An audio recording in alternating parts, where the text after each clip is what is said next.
lineup here.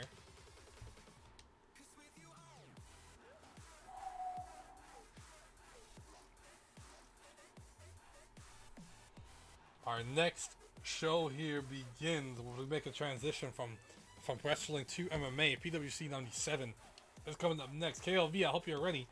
You defend the heavyweight championship tonight. But we have quite the lineup here. Again, we're just looking at just one portion of the show here. We have quite a lineup. PWC MMA. Let's bring it on. Let's bring it on.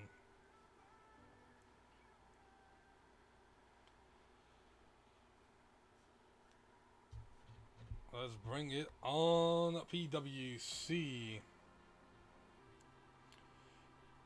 97 is officially on. I'm excited. I don't know about y'all, but I'm excited for MMA to come back. It's been a long, almost month and a half since we've had any kind of PWC show or any kind of PWC numbered show for MMA.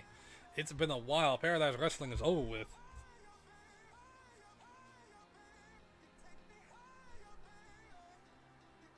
Man, oh man, you see it right there. Ferguson versus Wright. Ferguson's 5th title defense here tonight. KLB King defending the heavyweight championship against Nick Minton. Two of the older men in the heavyweight division, showing they have what it takes to be at the top of the card and fight for a championship. Let's see if KLB King can defend that championship here against Nick Minton tonight. That is our main event. We have quite a fight card below that, though. Cummins versus Shaz Abernathy, a contenders match to see who will face the Strawweight champion next. Chris Kane versus Ivan Namajunas. Gizmo King versus Antoinette Rua, another King on the board. Cameron Rizzo versus Terry Brannan, another King. Jensen King versus Anonymous Fury, a rematch from what really was a great match about 3 months ago, back in July, between Jensen and Anonymous Fury. Elena Baez, Abby Troeng, high-level match right there. And the return of DC Green versus Kayla Bailey to start off our main card. Our undercard, of course, is main evented by Athena Roop versus Vicky Camus. Very interesting fight card. We also have Mason Law versus Big Boy. Petra Smolka versus all the Kings of Fighting tonight, indeed. Petra Smolka versus Marissa Hayes, Dwight Young, and a newcomer to the league, Lucas Nance.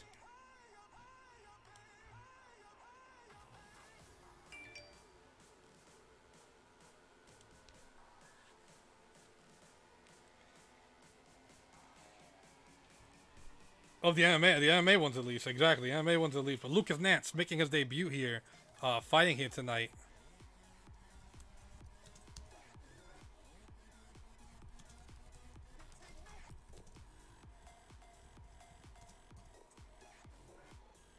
Yeah, I know it's been 16 years for that girl, but I have not forgotten. I don't forget. That's when the world moves on. But listen, my two favorite wrestlers. Number 1 is Eddie Guerrero. Number 2 is Christian. It's been that way since I was a kid. It has not changed. It'll always be those two competitors here.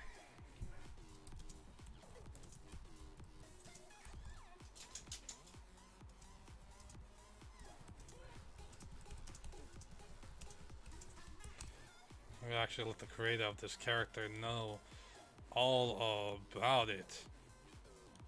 Because his creator, Grandmaster Hash or Only Gross. Maybe we'll see him tonight on one of our sponsors here, SEC, competitive UFC 4 league.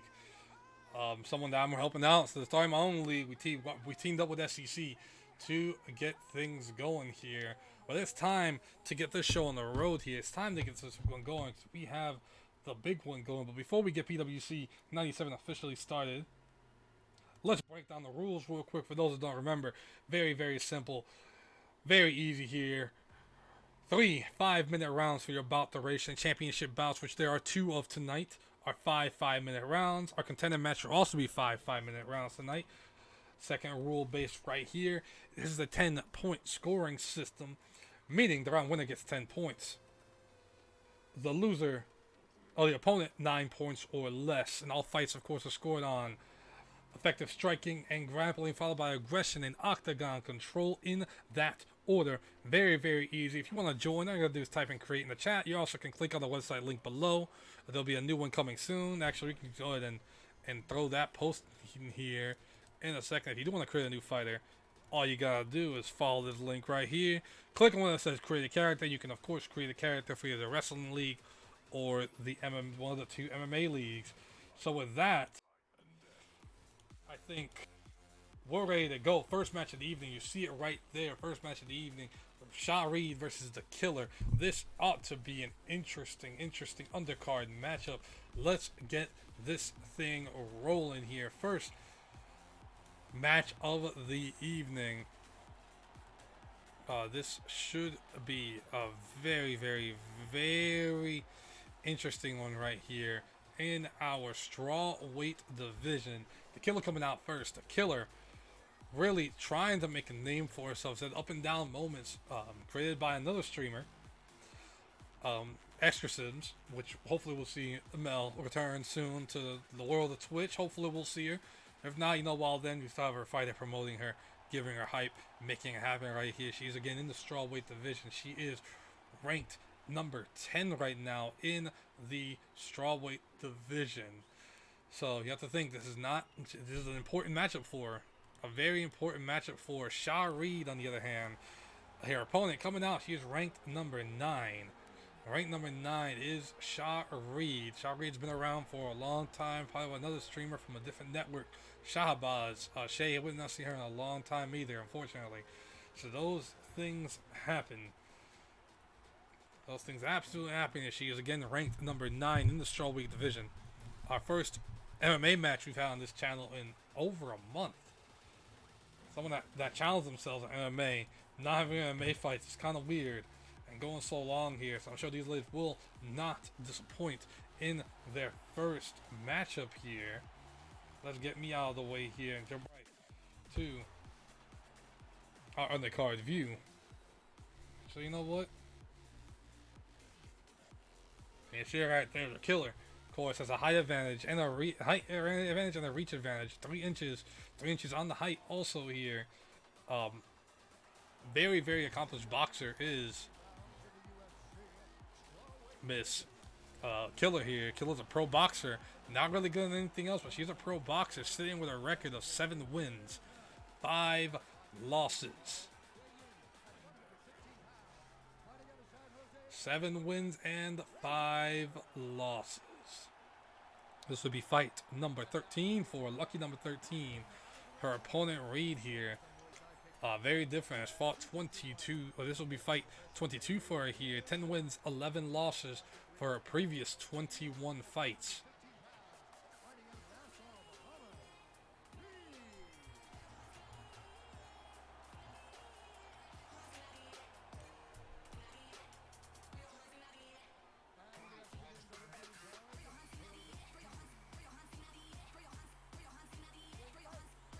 And are you ready? A little respect, no respect shown here. Goes Reed in the yellow, Killer in the blue. Representing the blue corner. This is of course our undercard for our main event. A long MMA show we'll have this evening. Good kick to the gut. Oh, caught her right there. Let's jump to our fight focus here, and we'll keep me out the way during the MMA fights.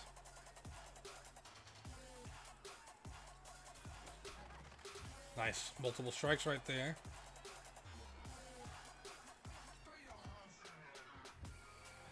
Going for a takedown, couldn't get it. Good. Reed is much more of a grappler, very much an all-around fighter. Is Reed also a pro boxer? She's a purple band in Muay Thai, an all-pro wrestler, and a purple belt in Brazilian Jiu-Jitsu. So she has the ability to keep this standing up, also has the ability to keep it on the ground. The Killer, on the other hand, very one-dimensional, but also very, very powerful. But very, very one-dimensional for sure. Oh, went for that heavy hook, couldn't get it. Again, very good work of managing her distance to make sure she doesn't get taken to the ground here. That's going to be a very bad look for the killer.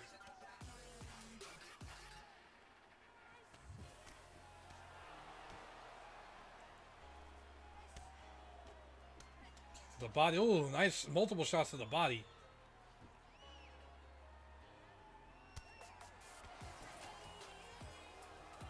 And that's what she didn't want.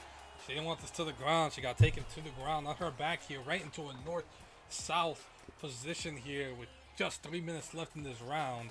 Reeves is very good at her ground and pound game here. And you see right there exactly what she's going for. She's going for that ground and pound. Has control of the mat.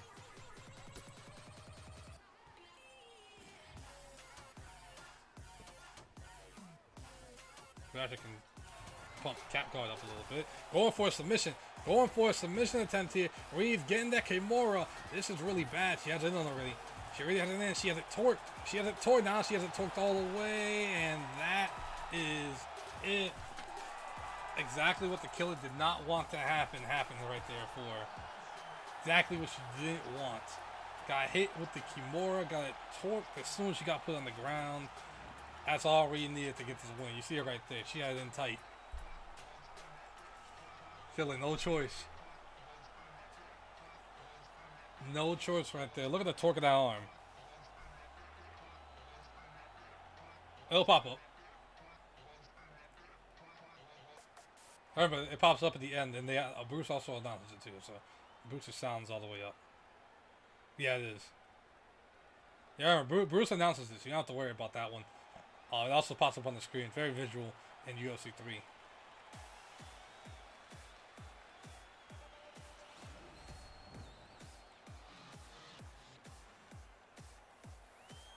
Ladies and gentlemen, referee Herb Dean has called a stop to this contest at 2 minutes, 31 seconds of the very first round.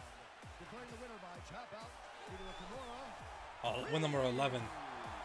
Win number 11. KLB, who was my favorite WCW star? I don't really have a favorite WCW wrestler right there. I wish I did, but I didn't really like WCW growing up that much. Honestly, I like Goldberg. I guess Goldberg was WCW. I like Sting and stuff like that, but I didn't really watch WCW growing up as a kid. I was more of a WWF fan. Even then, a lot of WWF stuff I could not watch. I wasn't allowed to watch. So you couldn't even do anything like that. But we go on to our next match here. Dwight Young versus debuting Lucas Nance here. This should be interesting. An interesting matchup. Interesting debut matchup for him. I asked him if he wanted a challenge or if he wanted something simple. He asked for a challenge, so he's getting a challenge here. Jump back to actually. We'll keep it right here when he comes out. He wanted an interesting challenge. He got a challenge. Lucas Nance walks in here for the first time with some skill. Relatively an unknown. Relatively an unknown here. Not officially on the roster until after this fight. Win or loss here. But very interesting fighter. He's a little older than what you normally see a debuting fighter coming out at. 29 years old. But he has the skill, a little bit of taekwondo, some striking, a good amount of jiu-jitsu also. I believe he is let's take a look. He is a blue or a purple belt. I don't have my info all the way pulled up on him. But blue or a purple belt here for Mr. Lucas Nance here. His opponent, on the other hand, has been around for a while. Dwight Young, 7 wins, 8 losses. Pro boxer, blue belt in kickboxing. Yellow band in Muay Thai. No real ground game though. Rookie in wrestling and jiu-jitsu, but he does have a 9th Kyu yellow belt in jiu-jitsu, or excuse me, in judo. So a little bit of judo behind him, but other than that, not really too much grappling skill for Dwight Young. He looks angry though. He looks ready to make something happen. Let's jump on over to the tail of the tape between these two. Take a look here.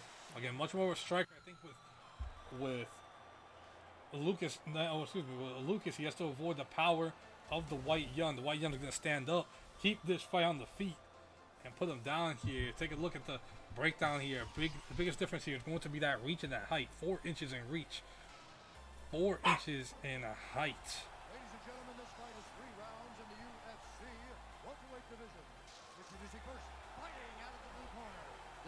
he's absolutely making his debut here tonight too. So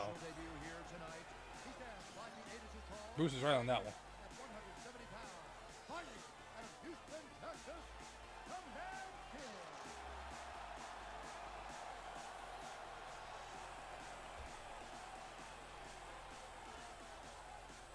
A little bit of flex right there. Okay.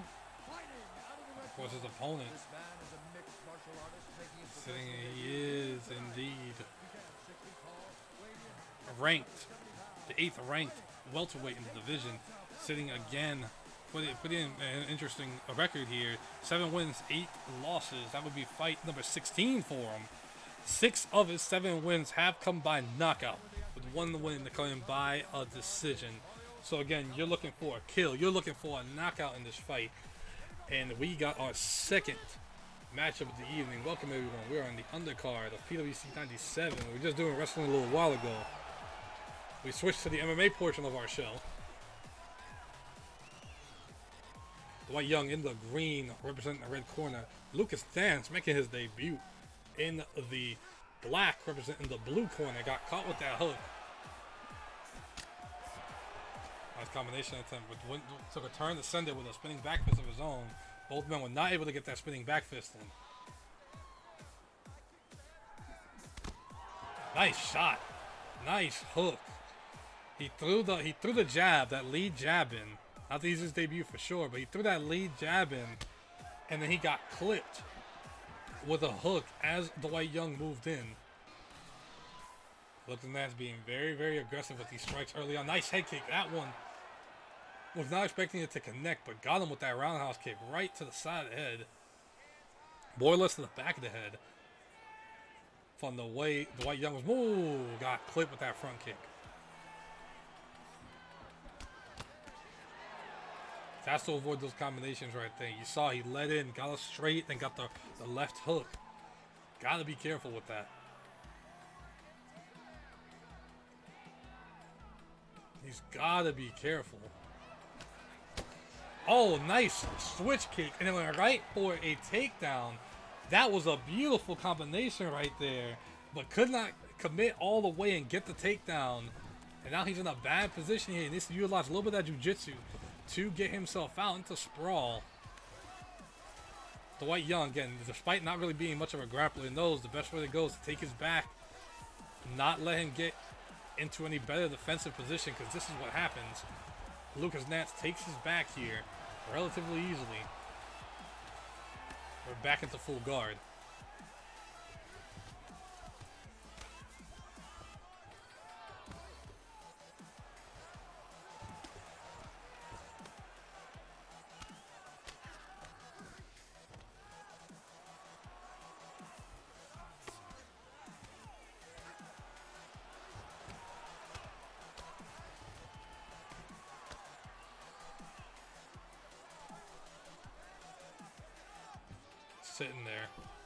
Sitting there trying to figure out something to do.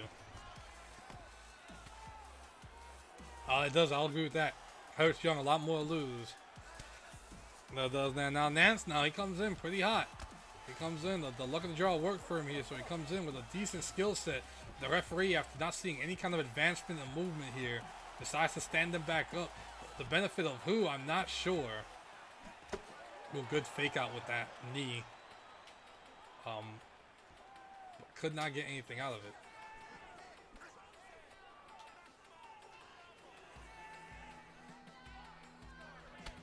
Nice side kick to the body again. Another third side kick to the body. 3 side kicks in a row to the body. Minute 50 left in this round. Another roundhouse kick to the body now. Very smart to work the body, slow him down a little bit. Dwight Young has the power advantage for sure. Another kick to the body. Led with that right jab. And then came in with that spinning body kick.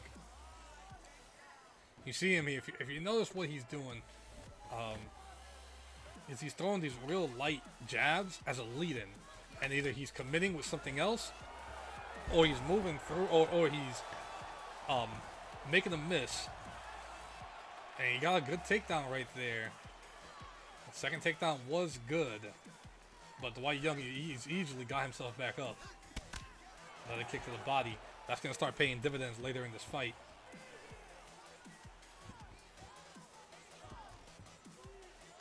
So the clinch here. Very smart move by Dwight Young. The referee's probably going to break this up, though. There's no action going on here.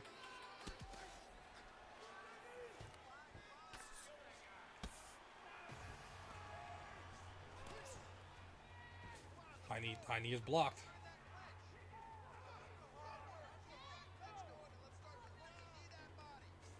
And they are hugging it out right now. Dwight Young, Nance is trying to get away here. Dwight Young is not allowing that. He's just trying to survive. Really just trying to survive this round. After getting hit, some work to the body. Didn't get really knocked down, didn't get stunned. But there was a lot of work to the body. Oh, nice judo throw to get him on his back. The controller has featured in here with his dying wish.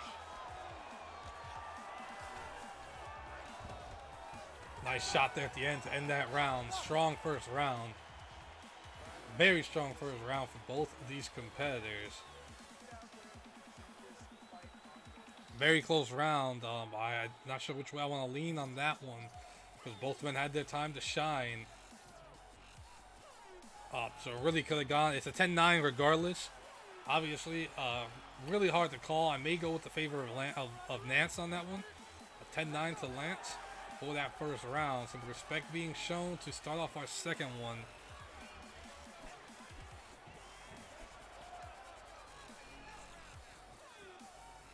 Difference with that body frame and that power is going to take a little bit more to recover your stamina, and Nance is landing those shots, those kicks to the body.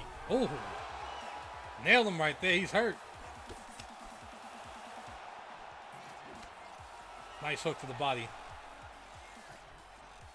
Well, their fists just clashed. That's the first time I've seen that one. Oh man. He's catching them now. He's clipped them with these combinations. Is Nance in this round. Nance, working with some Taekwondo. You see a strike percentage right there between these two. 48% for Lucas Nance. Another front kick to the body.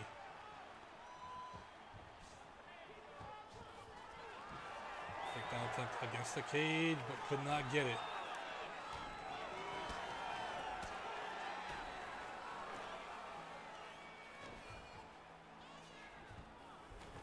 Has a double underhook, was trying to slip behind him. That would be the best way. He's trying again to slip behind him.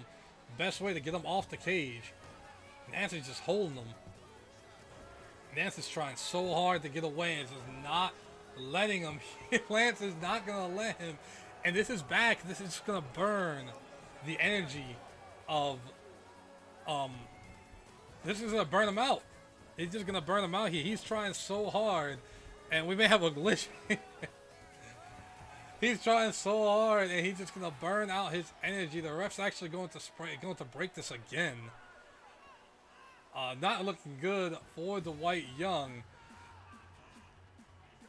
His movement's starting to slow down. He had to burn so much energy trying to slip behind Nance, and Nance is not allowing him, denying every single one of those transitions.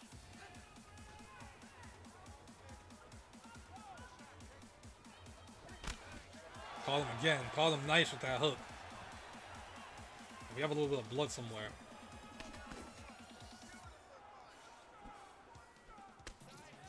Just blocking the kick to the body.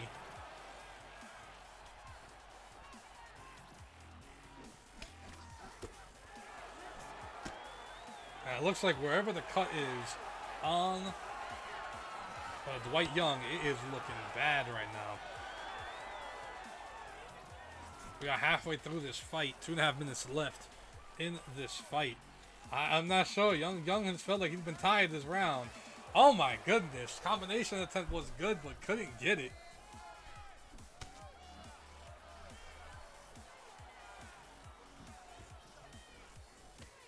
Another side kick to the body. Oh my goodness, a hook kick. Nance is a quick one. Very deceptive with his speed.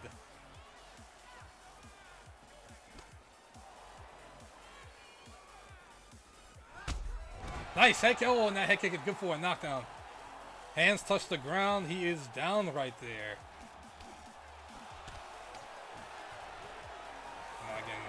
against the cage here. Going for a double. Going for a double. Oh my goodness. He reversed it into a guillotine. Reversed it into a guillotine. Oh my goodness. No, gets out of it, but this is exactly where he wants to be. Right on top, he reversed it into a standing guillotine.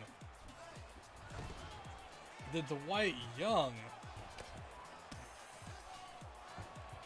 Very few submissions that they'll know. Guillotine's actually the only guillotine and the reversal choke are the only ones they really know at this level of skill on the ground and with grappling.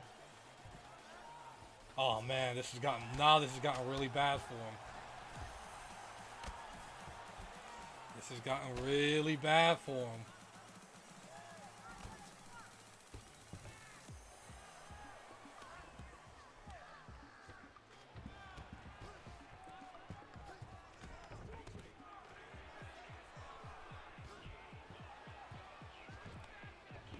The sprawl. And the half guard, much safer position for him. But look at that, gets that side saddle again. Gets side saddle again.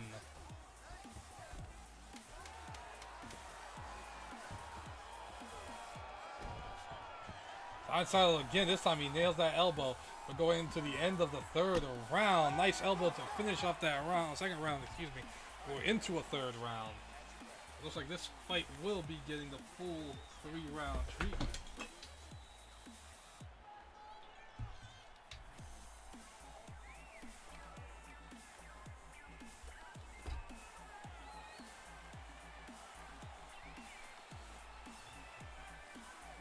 That's a very interesting one here. We're going to find out here in this third round. Nance is being very smart, just aiming for the body. Very smart to aim for the body here. Trying to sap the stamina out of his opponent. Another shot to the body. Nice hook kick. Surprised I didn't stun him. Oh, that was nice. That was a nice front kick to the face. Right there under the chin. He is out of it. He is out of it, but will Dwight Young take advantage of it here? Decides to clinch, and now he's just throwing that shoulder into the chin. That chin is softened up.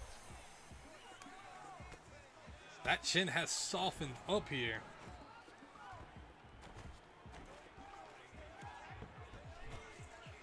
And strike percentage for Dwight Young is 47%. He's trying to slip behind them. Similar position that Dwight Young was in earlier. Trying to slip. The difference is Nance is being very smart. Dwight Young is just holding. It's kind of really just holding against him. He's giving himself a chance to rest. This is what this is. This is giving himself a chance to rest. The referee is going to break this up again. Third breakup. We usually don't get this many breakups in a fight. The third breakup right here. And we're going off. We're not even getting to the full center. Nice 2-kick combination right there. Hook kick followed by a side kick to the body.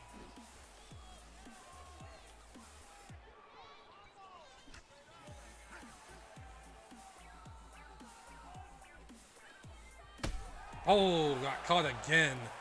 Caught again. Another front kick right to the face. He's out of it again. Nance is on the retreat.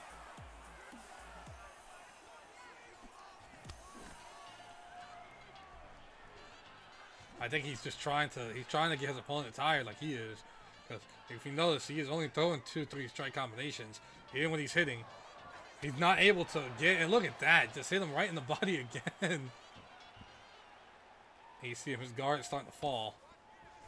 His guard is starting to fall now. His lunges are starting to look really bad. Less than 3 minutes left in this fight. That kick attempt, you see just how slow he's moving right now.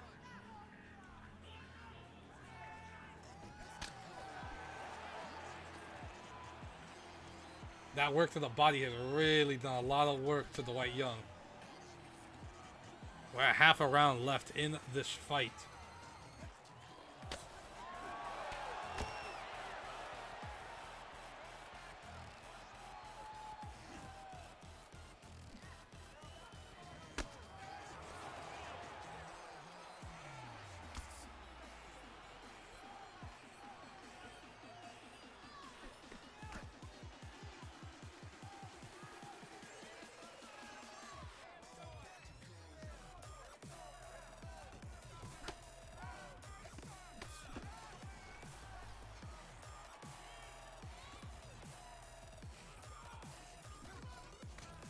Another push kick to the body. I would say Young is very behind too. I would agree 100%. Young is way behind right now. Another kick to the body. He's starting to crumble with those body kicks.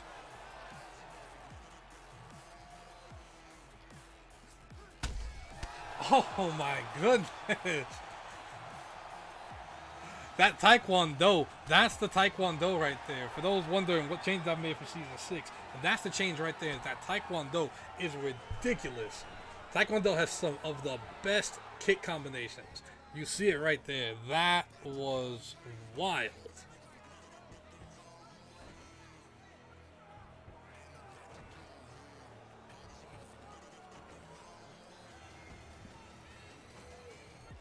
This is, again, the same position he was in earlier. Young is just burning himself out, burning time out, man. He wants to lose the fight this way. He can knock himself out. He can sure as hell lose the fight this way. If that's the way he wants to make it happen. He is trying to get free.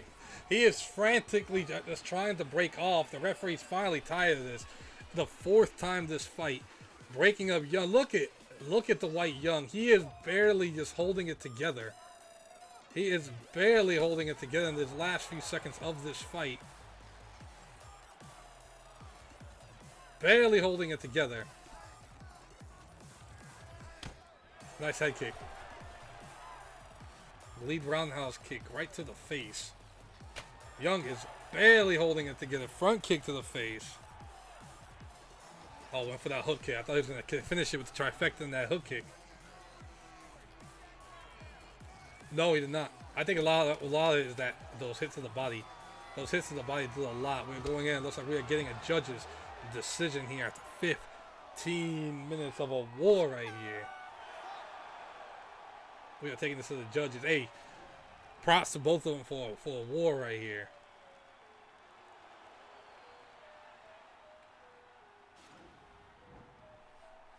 Props to them both for a... Oh, man, that was a nasty one.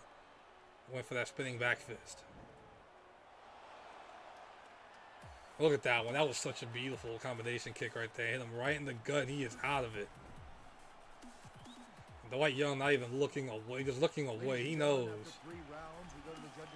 See this decision here. Judge 1 scores this contest 29-28, coming back kid. Judge 2 scores it 9-28, Young. And Judge 3 scores this contest 9-28 for the winner by split decision. What did the... Oh, wow. All right, a split decision. Wow. A split. What was that? A split decision win for the white Young. Oh, no, they were not. Oh, my goodness. We're going to have to do a rematch here in the future. That was something else. A split decision win. Let's jump to stats real quick. Let me jump to the fight stats real quick. I got to take a look at this one. Judge 1, 28-29. Judge 2, 29-28.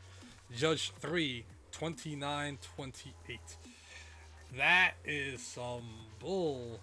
Take a look at the stats right here. 3 stuns to 2. 1 knockdown. Significant strikes. Total strikes. Takedowns, 1 for 1. 4 for 7. I have no idea what the hell the judges were seeing there. No idea. The white Young gets a huge win. A hell of a win. I don't even know. I'll be honest with you. I have no idea what the hell the judges were seeing right there. We are continuing on though. Our next fight is in a different division. Our next fight coming up next is actually in... Where are we? Events is the rest of our undercard, I should say, in the Bantamweight division. The Bantamweight division is coming up next. Dude, squash is that one. Bantamweight division is coming up next here. Smolka versus Marissa Hayes is our next matchup. Stay with me for just a second. Everyone, thank you so much for coming through and watching the show. We are just getting started here. We are just getting started here. on that one here. We may have to have that rematch sooner than we think. One of the quick shot nights, we're going to have that rematch. That was an interesting match. Overall, the judges saw something we didn't see. Not the first time, certainly not the last. Hopefully it's a good lesson for Lucas Nance here. Never, ever trust the judges. Never, ever, ever trust the judges here. Because they will play games with you. I think he learned that one the hard way. He learned that the hard way here. Our next match, though, is coming right up here. Petra Smolka versus Marissa Hayes. Very interesting match as our Bantamweight division here. Both these ladies are up there. Petra Smolka is a ranked 8 Bantamweight. Her opponent, Marissa Hayes, is ranked number 10. That's that young lady right here. Ranked number 10 in the Bantamweight division. Mabrey Hayes was recently removed. The other Hayes was recently removed from the Strawweight division after just not getting herself heated up. She was recently removed from the Strawweight division. Had to make it happen. Couldn't make it happen. So you know what? She did what she could. I have a little bit of that one here. Let's see if Mabrey Hayes or Marissa Hayes is going to have the same kind of bad luck here. She's really running towards and always has been in the bottom. Oh, no, it's not. No, it's not at all. Petra Smolka here, the number 8, for a very good reason, and not a slouch at all. Is Petra Smolka. She is a machine, and we are going to see why. Ooh.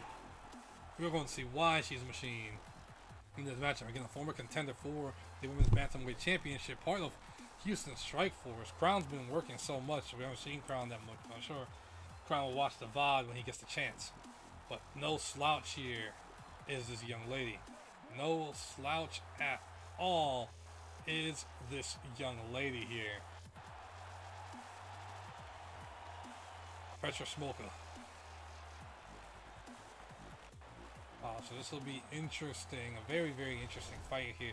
Good tail of the tape. Let's jump back to fight focus here. Take a look at the tail of the tape. Smolka has a height advantage and a reach advantage of 2 inches, along with a weight advantage of 5 pounds here. Also, of the two, Petra is a much better boxer. Bantamweight division. Introducing first, fighting out of the blue corner. This woman is a Muay Thai kickboxer and jiu-jitsu fighter, making her professional debut here tonight. She stands 5 feet 7 inches tall, weighing in at 130 pounds. And she's fighting out of Detroit, not Las Vegas. She's indeed fighting out of Detroit. Again, Marissa, 4 wins, 2 losses. Fight number 7 for her here. Pretty decent record for to start off. Very young career for her. First member of the Houston Strike Force out here fighting tonight.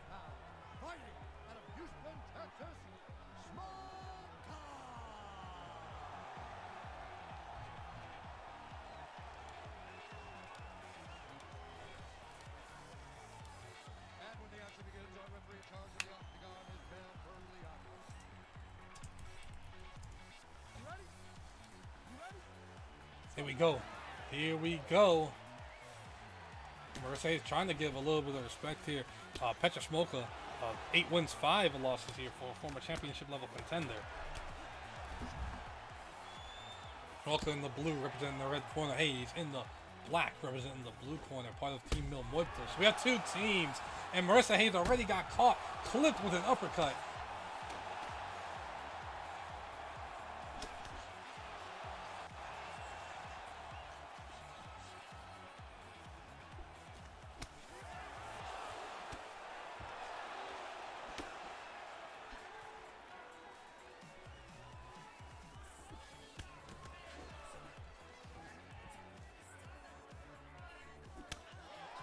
She sure as hell can. She sure as hell can. That's for sure. Petra already started off hot. First minute. Oh, another uppercut. Oh my goodness. Petra just knocking her down again. Marissa is really getting the challenge here. And Petra. And oh, caught her. Petra's just such great startup with those combinations. Again, an all-pro boxer really can make it happen.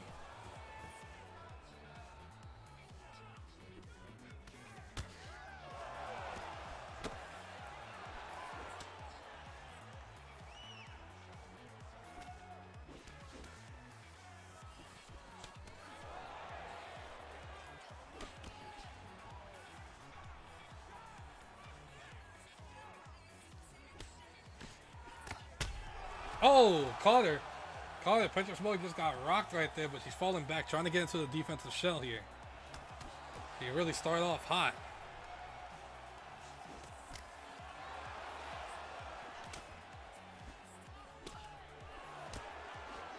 Oh my goodness, she's hurt again.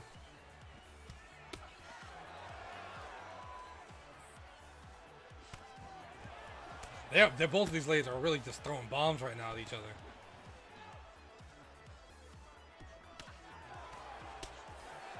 Smolka loves those uppercuts. You see him right there. That's her favorite.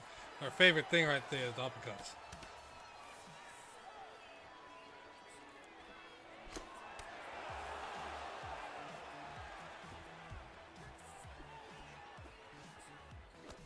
She's expecting her, and this is very smart of Mercer Hayes. Keep your distance a little bit. She's been knocked down twice in this fight so far. She's keeping her distance, being very smart this time. She's also been cut in a few places.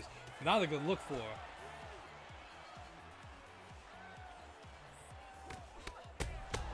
Oh my goodness, a third knockdown after just getting up. Oh my goodness. Smolka messed her up in a very bad way. This was a showing for Petra Smolka. Messed her up in a very bad way to get that win number 9.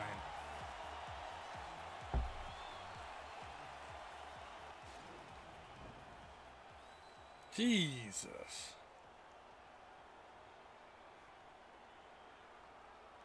Not for Marissa Hayes. Not for Marissa Hayes. That was intense.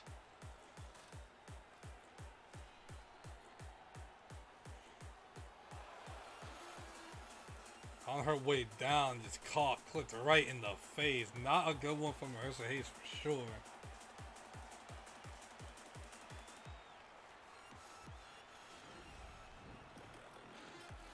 Ladies and gentlemen, referee Dan Mugliano has called a stop to this contest at 2 minutes, 59 seconds of the very first round.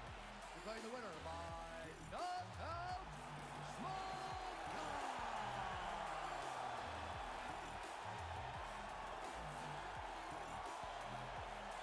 Knockout win for her. Knockout win. Record just such a time. It's such a quick match here.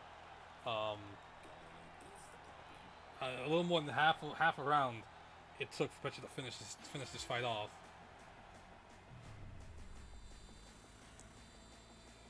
But we gotta move. Heavyweight division. Yeah, you did. 2 minutes 59 seconds. 2 minutes 59 seconds indeed. We roll on here.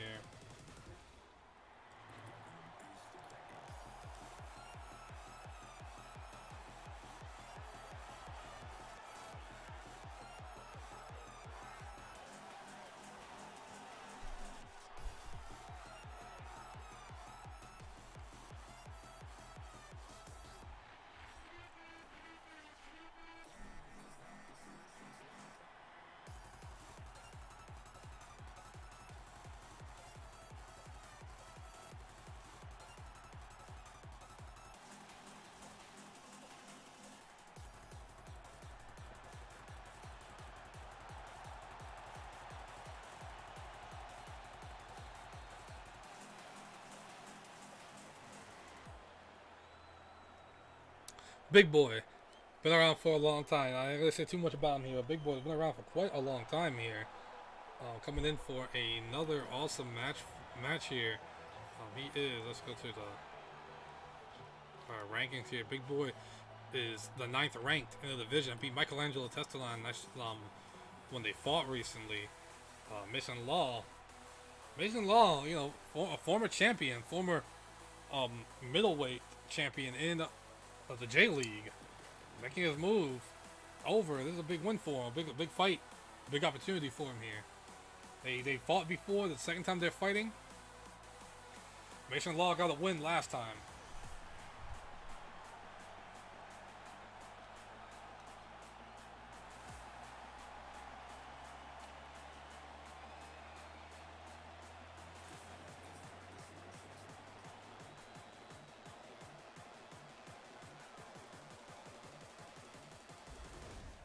There we go.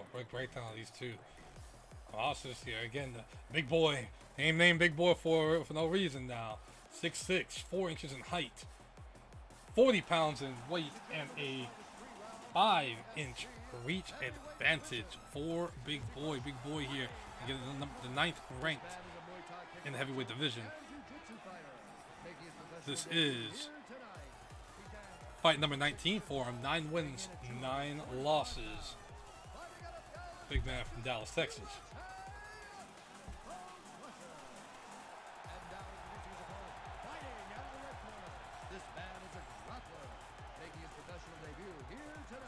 And then Mason Law. Mason Law has been around for a little while himself. 10 wins, 5 losses. Won the Crowns 2. Fighters here in this division. Jeremiah Ace, of course, is the other one.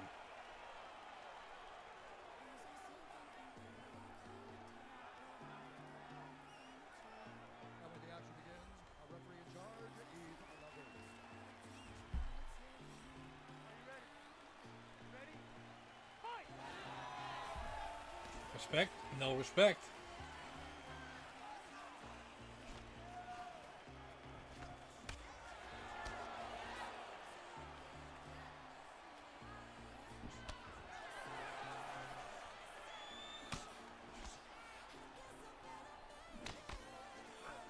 Nice jab exchange right there. Very smart with those jabs. Mason Law, you know, very all-around fighter here. Semi-pro boxer, purple band in Muay Thai, pro wrestling in both Greco-Roman and freestyle. Yeah, you're seeing it with that takedown. A little bit of jiu-jitsu on his land too. Whereas Big Boy here, Big Boy's a little more one-dimensional here. Big Boy, all-pro boxer, yellow band in Muay Thai, yellow belt in kickboxing. His grappling really leaves a lot to be desired here. Semi-pro and freestyle wrestling, that is really it for him. And you're seeing it right here.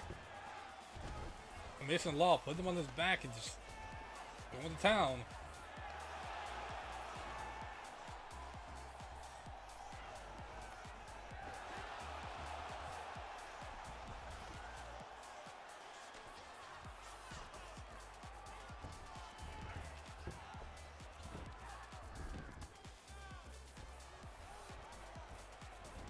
Nice work.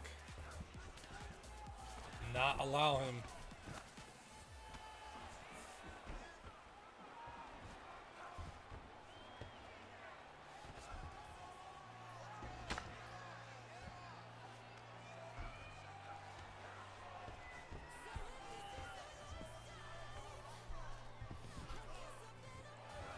Good transition into a windshield choke.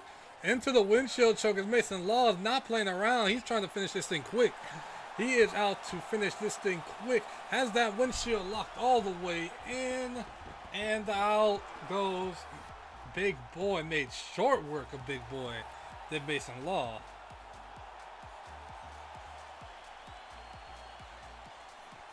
Mason not playing around tonight.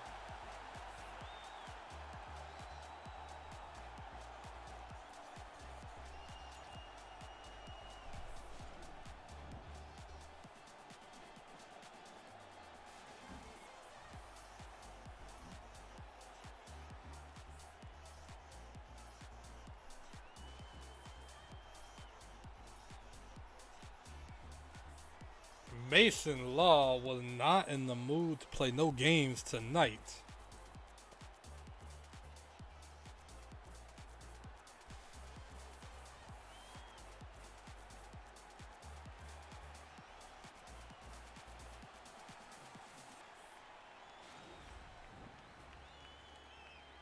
Ladies and gentlemen, referee Yves Leving has called a stop to this contest at 1 minute, 58 seconds of the very first round.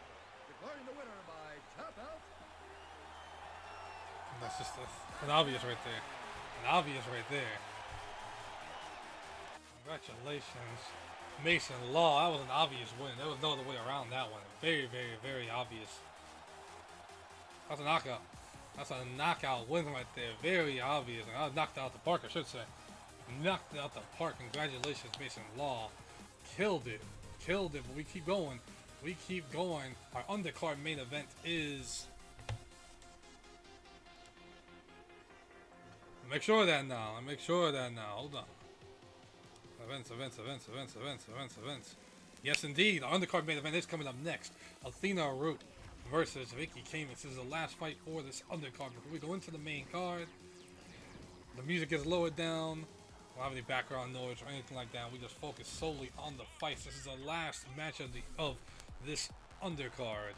Thank you everyone for coming through, whether you're new, old, you're watching from wrestling, you're not watching from wrestling, whatever it is. Thank you so much for watching the show. This new match is coming up next.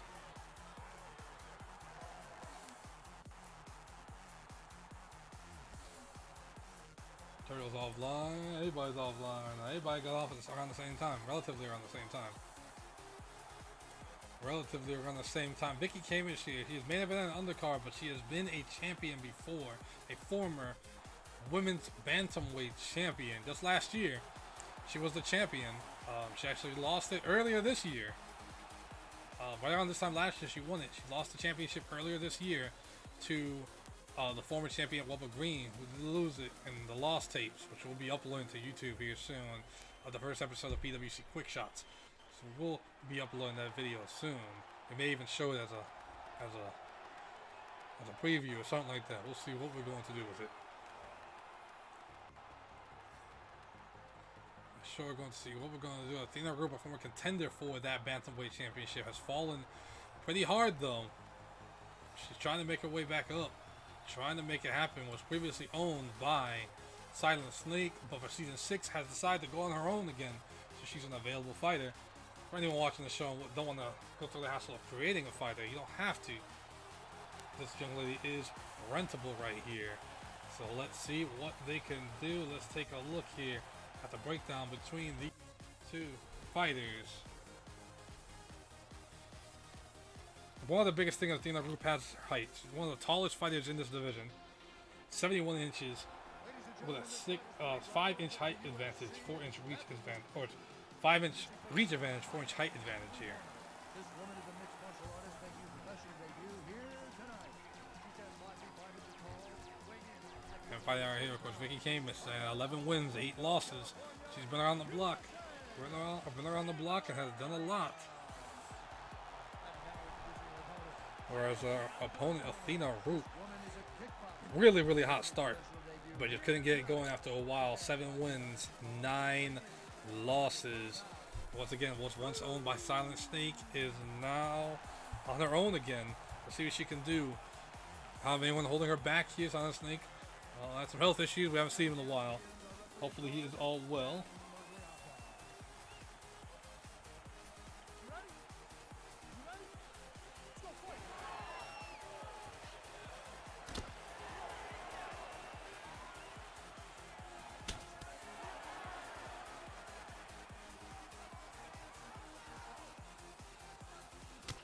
Nice high kick.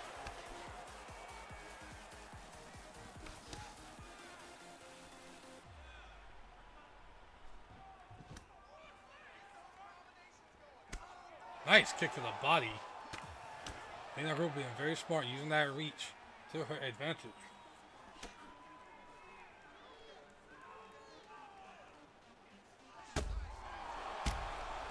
Oh man, she got rocked, Oh my goodness. Oh my goodness. That combination of strikes finished off by that head kick was devastating.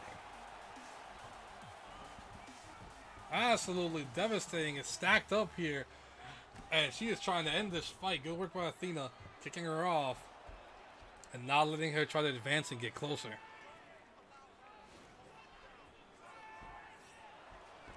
Pushing her off again. Keeping her off. Athena Roop is trying to recover here. She sure as hell did. Not looking good. Trying to advance again. Advances the position. So he's not going to break them apart. Is she going to go for a strike? And there it is.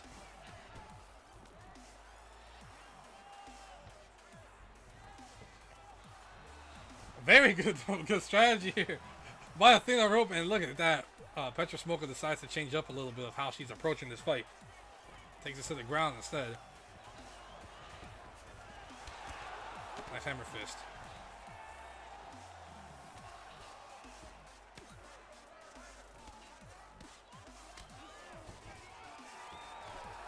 Camus, sorry, Camus.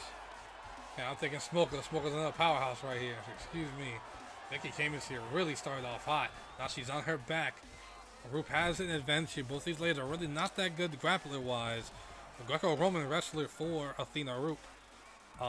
Vicky Camus, on the other hand, semi-pro wrestler in freestyle. So a little bit of grappling from both these ladies, but not a lot.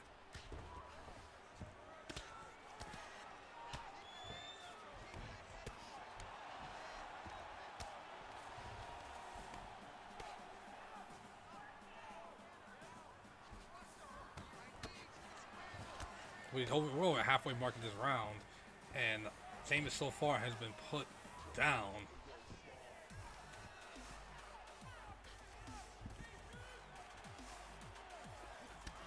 Oh, going for shots there. We'll go both trading shots there. I think that group was a little faster. Nice lead up with that jaw, with that jab. Sorry, jab to the jaw.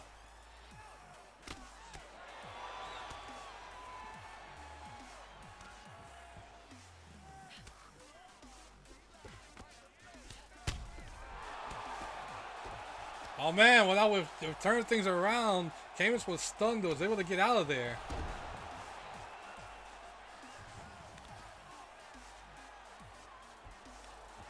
Tried to transition to sprawl, couldn't get it. Goes right to her back. Does Athena Roop. Let's see what she's going to go for here. Trying to swoop two and break the back and not able to do it. Camus decided to get this back up to the feet. Back into a similar position we saw earlier in this fight.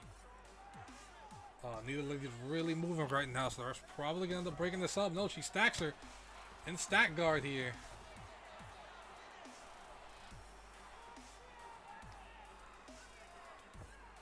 Stacks again.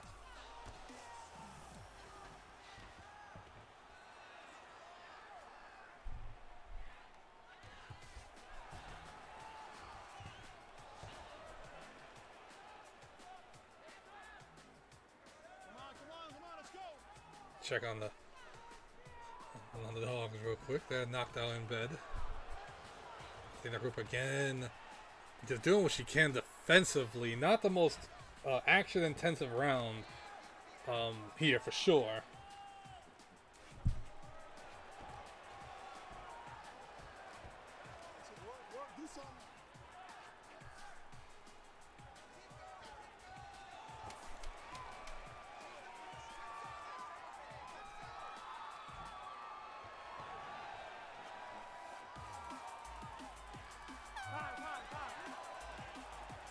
That's the end of that round. Again, a very slow round while a very intense round at the same time. Slow but intense. Very interesting round. Camus obviously coming in with that knockdown there. Probably going to give it a round.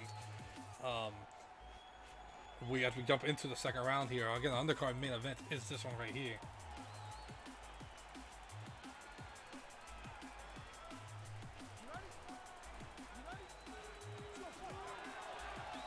Go second round here.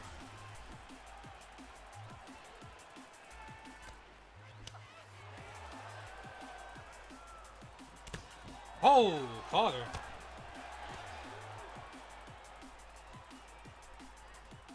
You see right there, Camus is leading with the knockdowns. With that one knockdown she got early in the first round. Oh, caught her. Yeah, I thought she looked like she was going to go for a combination, but she stopped herself from getting that spinning back fist.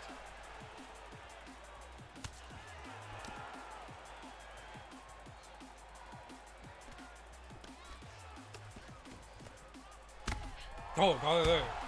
Oh my goodness. Got the knockdown. She gets up. She pushes her right back to the ground, making her expel Henda. Oh my goodness. Wide roundhouse kick right behind that straight to get two knockdowns for Athena Roop. Beautiful.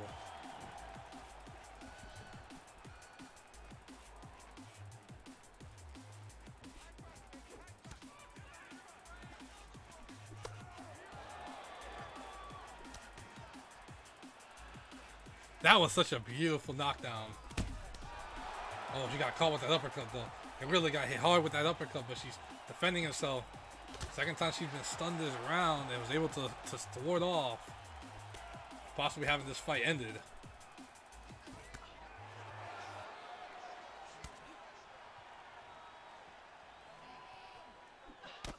Oh, head kick again. Head kick again, and now Roop has figured out that she can use her range to her advantage. That reach advantage is something big, and it's caused Camus to try and go for a takedown. Not able to do it. We saw this earlier, though. Reverses it into a guillotine. Reverses it into a guillotine. A heavy one here. Wraps the leg, and no. Oh, beautiful work right there. Went to kick off. Couldn't kick off to roll through. And Camus gets herself right back up to her feet again. Caught her in the jaw with that jab. That was a heavy jab right to the jaw.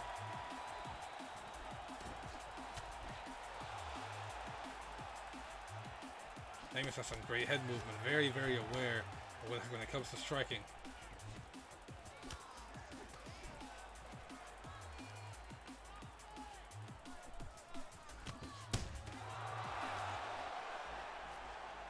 That's a body shot. That's a body shot. She's doubled over here. She's doubled over in pain. Oh, man, a third one. The third knockdown for this round. Camus's game plan has really fallen apart. Really started to fall apart. She is hurt. She is still has not recovered here. Just under 2 minutes left in this match, and Camus is rocked right now, but she's still throwing bombs.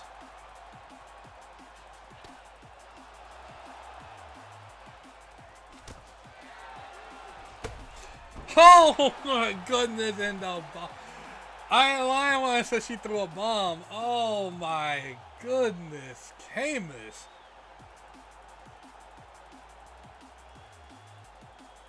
What a bomb out of nowhere. Look at it, they both connected. But Camus came out the winner right there. What a hook. Jesus.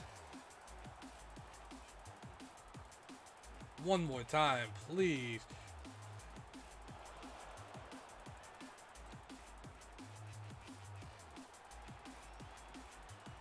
Wow, she threw the bomb. The biggest bomb of the night right there. What a knockout. Ladies and gentlemen, referee Dan Murgliata has called a stop to this contest at 3 minutes, 19 seconds. Camus was really starting to fall apart that round.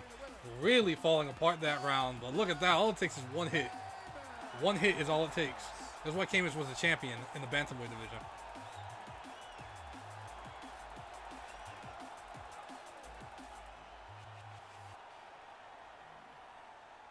I'll show the Papa P in a second. This is the last of our undercard here. Last of our undercard. It's time to excel through our main card. Of course, our main card will have 2 king fights here. What's it called? Gizmo King and Rua will be later on. Then, of course, our co-main event, KLB King versus Minton for the heavyweight championship. That'll be later on here with 3 minutes, 19 seconds of the second round. Let's jump back to our match card here and review the main card of the evening, because up next we are going back to the strawweight division. DC Green, the former champion. First time fighting since losing that championship back in July.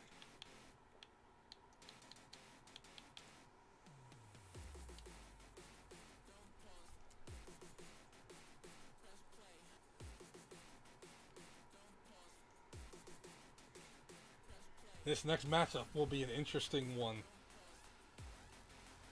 That's a return here. Caleb Bailey has something to prove.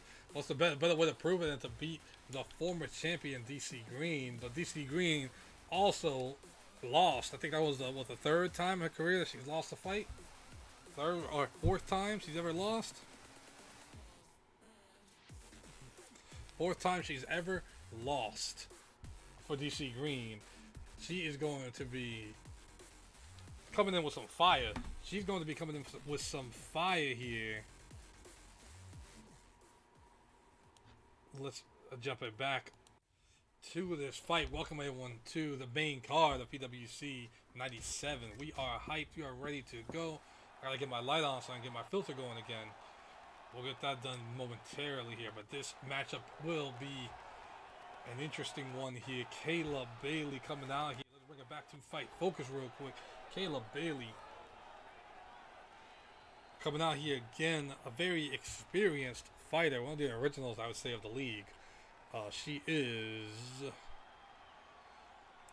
This is fight number 24 for Kayla Bailey. 24 times she's come out here in these last few years.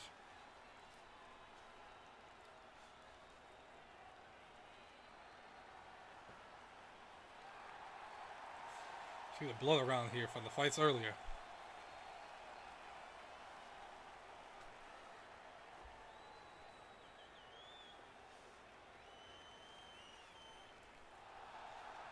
DC Green coming out here, the former strawweight, two-time strawweight champion, longest reigning strawweight champion. Last time we saw her fight, unfortunately, it led to a loss. Unfortunately, it was a loss.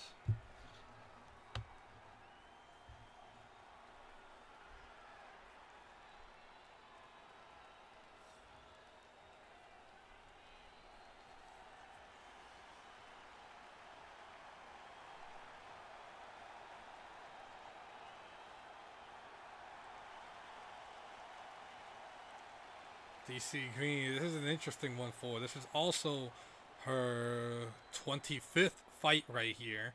She's fought 24 times previously, 25th fight. She's only lost 4 fights of the 24 she's been in so far. Take a look at the tail tape real quick. Only difference is Bailey has 1 inch of height over her opponent here. And this is our main card bout. 3 rounds in the UFC strawweight division. Introducing first, fighting out of the blue corner. This woman is a Muay Thai kickboxer and jiu-jitsu fighter, making her professional debut here tonight. She stands 5 feet 4 inches tall, Lafayette, Louisiana. 115 pounds. Fighting out of Lafayette, Louisiana, Bailey. And now introducing her opponent, fighting out of the red corner. This woman is a grappler, making her professional debut here tonight. She stands 5 feet 4 And Kayla Bailey for me missing out here. 11 wins, 12 losses.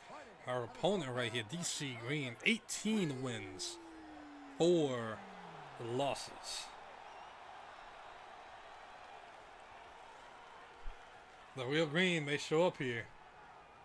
Last time she fought, she did not get what she was looking for here. Again, Green, a master freestyle wrestler here. That is a very big danger to anyone facing Green. Also has a little bit of boxing skill. Kayla Bailey, on the other hand, pro boxer, all-pro Greco-Roman wrestler. So 2 pretty decent grapplers. Oh my goodness. 6 seconds in and Green has already dropped her. Green in the blue for the red corner. Bailey in the black for the blue corner. This fight just started. Green's already gotten a knockdown. Powers her down. And Green does not look like she's playing around. This one of these nights, Green does not look like she's playing around. Bailey is already cut open. We're not even 30 seconds into this fight. We've had a knockdown and already she is cut.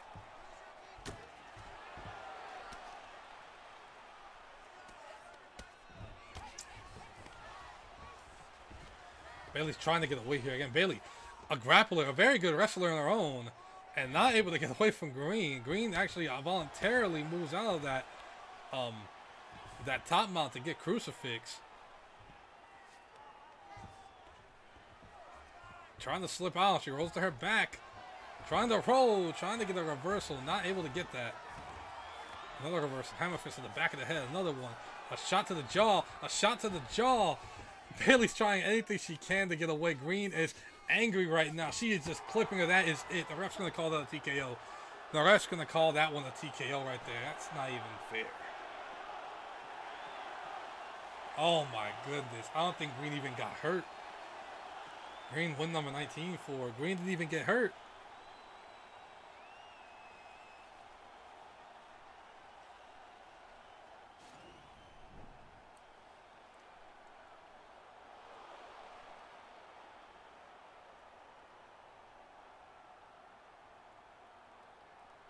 Green did not even get hurt. That was an ass whooping right there. Oh my goodness. I don't even know if Bailey got a strike in. Got more. If she got more than 5 strikes in, I'd be surprised.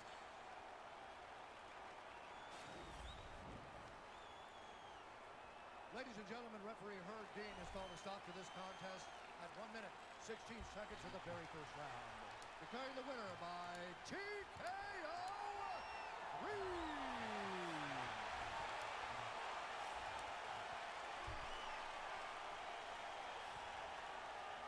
If Green, I'm telling you, if Green got more than 5 strikes, or Bailey got more than 5 strikes in, that would be too much. That was wild. This is why Green's a 2-time strawweight champion, coming back in strong fashion after her last loss to Annalise Garcia, who was not fighting here tonight. But next, we roll through 1 minute 16 seconds. 1 minute and 16 seconds.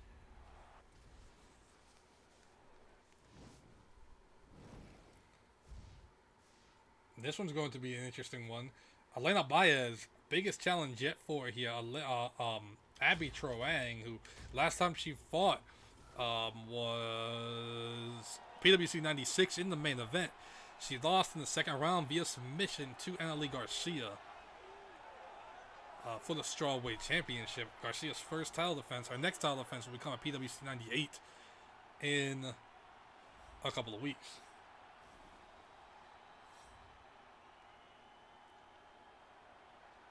Couple of weeks here, but this is going to be a big one here, big challenge. Baez is a great fighter on the ground here. Abby Troeng, the 4th ranked fighter in the strawweight division. Again, a former championship level contender. She's had a few shots at the championship, has never won it. She's had a few shots at the championship here. When you look at her skill set's amazing. And now her skill set also adds Taekwondo, which she is now a red belt at in Taekwondo. So that makes her even more deadly than she has been in the past. All-pro boxer, purple belt, black band in Muay Thai. Even has a little bit of jiu-jitsu and judo. Now her opponent, Elena Baez. This is fight number 8 for her. Not a good boxer, learning a bit of kickboxing. A brown belt in jiu-jitsu, which is going to be her strong point. And a 7th Kaiyu orange belt in judo. So a good little kit for this fighter, because this is one of my 3 fighters in this league. Troeng is currently a rentable fighter. Used to be owned by Awesome. That was only for 2 seasons. That agreement has ended, so it's no longer Awesome's fighter. But tail of the tape here, Troeng is tall, 1-inch reach and height advantage. She is 5 pounds lighter than Baez.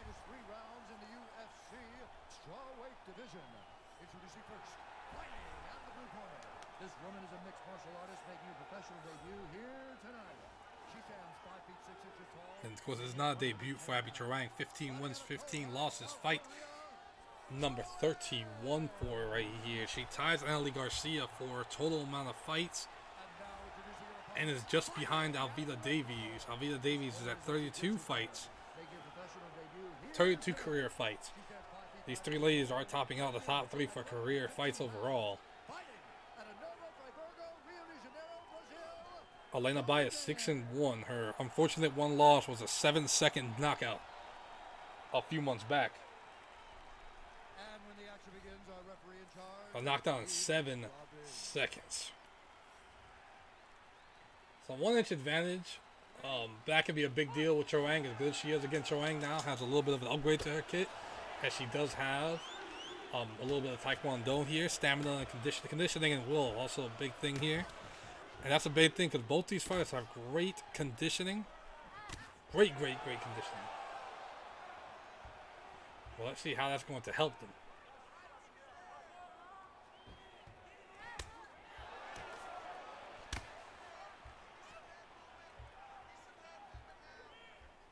A little bit of kickboxing here that Baez has been working on to round out her stand-up game. I don't think it's going to be enough. But she could take advantage of it and use it to get it to the ground. She gets this fight to the ground, then she can start causing some damage.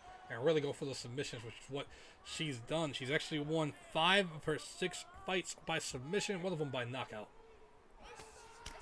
Troeng, on the other hand, here, 15 wins, 13 of those wins by knockout, 2 by decision. So, pretty certain how Troeng's going to try and finish this fight, a knockout or a TKO.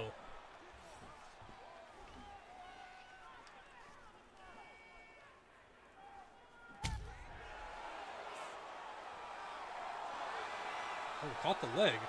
She was limping a little bit right there. It was Baez, and Baez now under the fence. Also, the speed is immaculate of Troeng.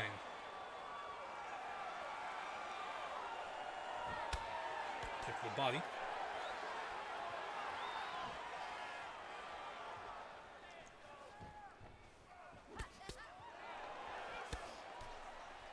And so far, Baez has not found the way to get this to the ground. Going for it again. You see a very big difference in the striking skill between these two. Very, very big difference. Again, a rookie boxer, not really much of a boxer at all, is Baez, but gets the leg. This is what she wants. Good takedown there at the 3-minute mark. Great takedown. Takes it to the ground, right to her back. Postures up, and now starts working the body.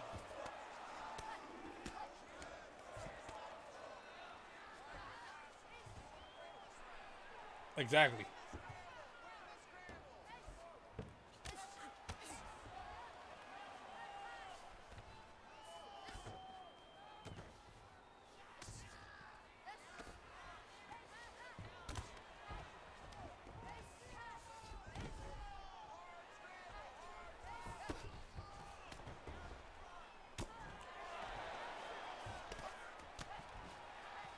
Another transition. Another one at the saddle here. Still keeps side control, right into sprawl. She's going to want to get up, but Baez doing great work to the body. A few shots to the body, transitions over to take her back. Right back into side control where she wants to be, but doesn't hold it for long.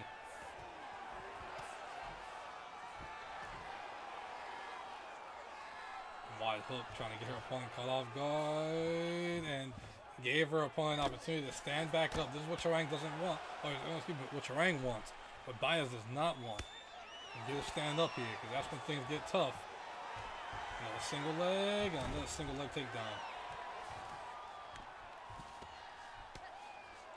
Oh, and there we go. We got an arm triangle. We got an arm triangle. And Baez wins most of her fights by submission. It's going to be another one of those things right here. That thing is in deep. That thing is in deep. That thing is in deep, and that's all she needed from that half guard to get that arm triangle and get another win for her. Possibly the biggest win of her career right there, being a former contender.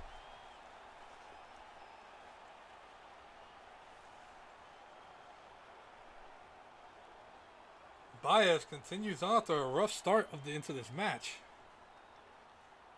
Very rough start into this fight. She finds her heat, finds her feeling, and makes it happen.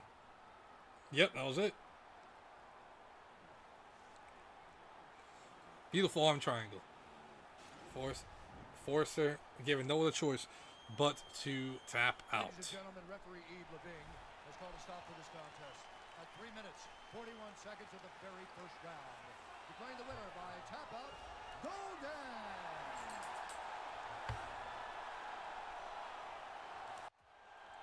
Congratulations to her. Congratulations to her, but we are not done yet. Let me unplug this remote real quick. We have more fights coming to you. This next fight is actually going to be in the featherweight division. The featherweight division previously was exclusive to UFC 2. We have actually moved the featherweight division over with the new system to UFC 3. So we'll be coming into the featherweight system, featherweight division in just a moment here. As one of the kings, KLB, I hope you're ready out there. One of the kings will be fighting Jensen King. Will be fighting Anonymous Fury in a rematch from a fight 3 or 4 months ago that was a concerning fight right there. I think a lot of people felt, myself included, that Jensen won the last time these two fought. A very, very close contested fight. Both these guys are in a new game now. Let's see what's going to happen here. Of course, we have multiple kings fighting tonight. We got multiple kings fighting here tonight.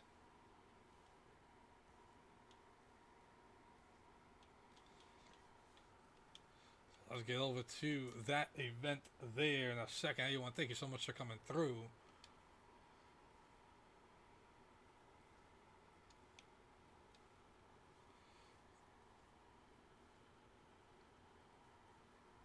That match will start in just a second. We're going to run to a quick, because I don't like ads being hit for new people coming in here during our main card. I have to do one little edit real quick.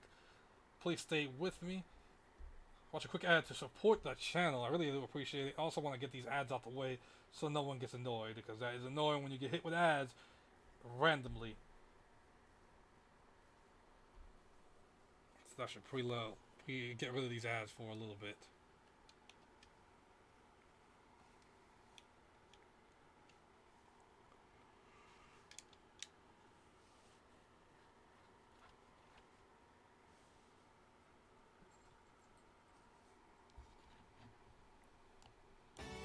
Those aren't ads. A little something for you. Music, at least.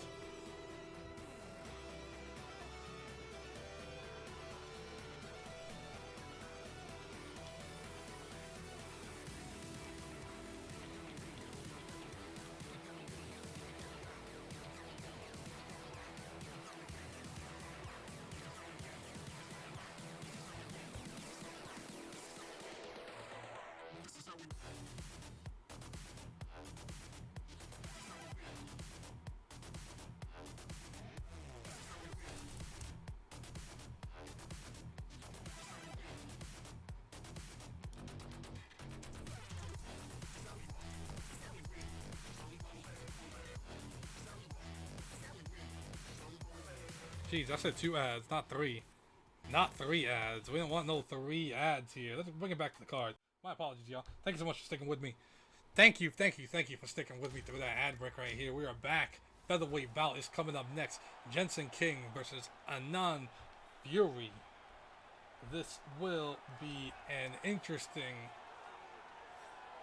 fight right here. A rematch when we saw a few weeks ago where my man got robbed, and I think a lot of people's opinions, he got robbed right there. Anonymous Fury is a guy that does not play games, though. It's a lot darker than it should be in here. Let's do something about that. Oof. There we go. There we go. Excuse me. That was way too much light at once. Hopefully that helps out. For sure. Back to this fight. Anonymous Fury, an incredible boxer, incredible striker here is Anonymous Fury. He's actually been training and grappling recently.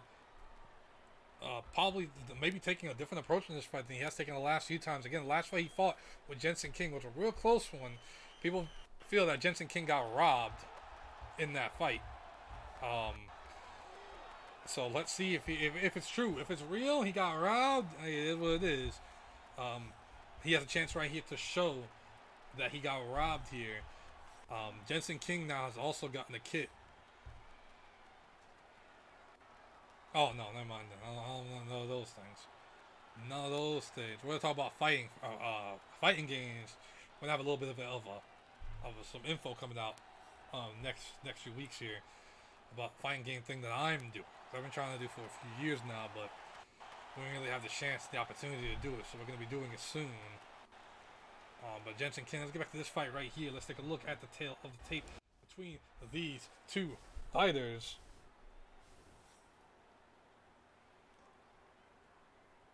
Bit of a slight height advantage for Anonymous Fury. The 1-inch reach and height advantage, where Jensen King has a 5-pound weight advantage here. First UFC 3 fight for featherweights in some time. Probably well over a year.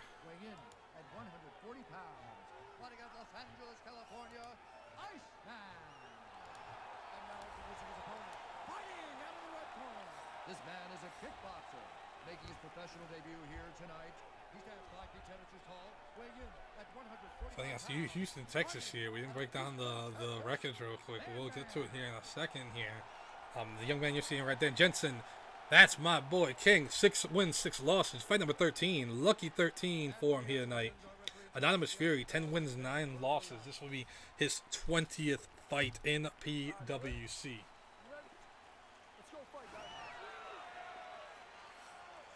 Respect? No respect. No respect. Edson King is a fist bump to the jaw there. Just kind of chilling out here. Chilling out.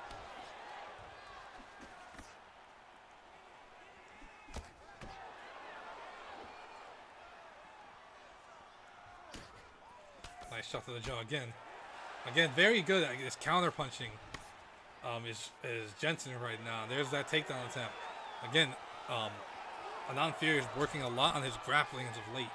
And maybe go into that strategy to work on his grappling. But Jensen King, part of the Houston Strike Force, knows offensively and defensively a little bit of grappling himself. So I don't know if this is going to be the best idea for Anonymous Fury.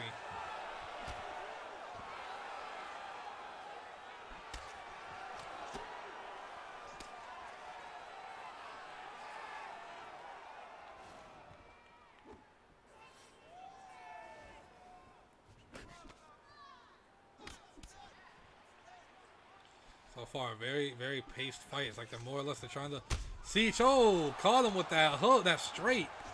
Now Jensen King is throwing bombs. Fury's on his back. Trying to get back up, though. He's getting hit with those uppercuts.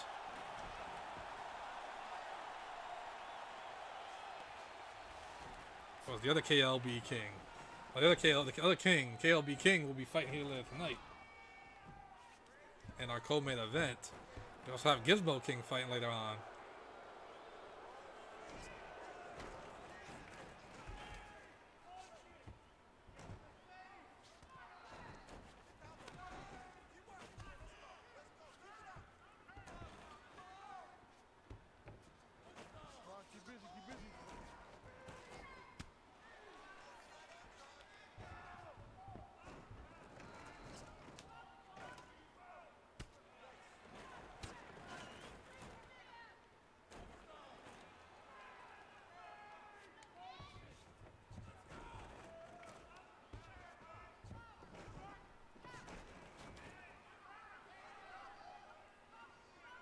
Come on, let's go.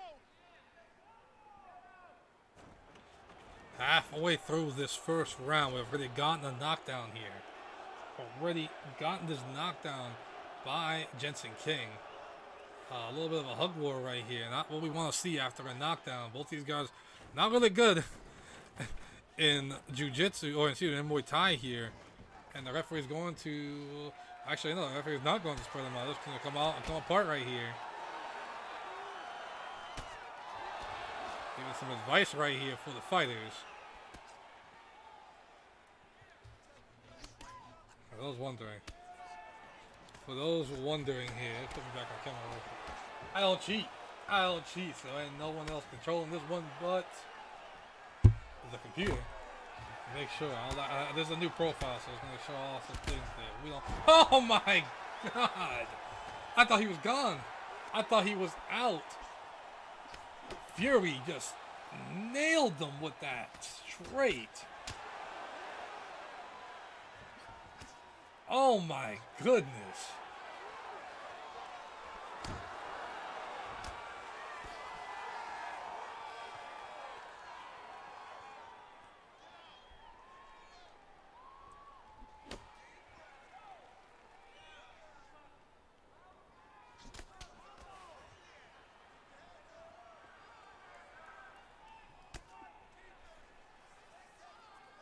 Minute left in this fight. A minute left in this round. Both guys have really opportunity. There's a takedown attempt.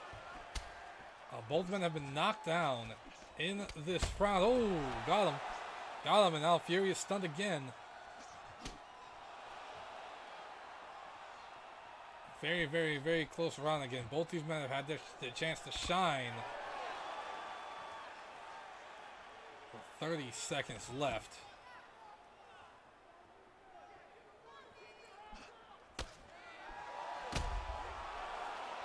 And tit for tat. Fury's hurt again. Nice counter punch on King.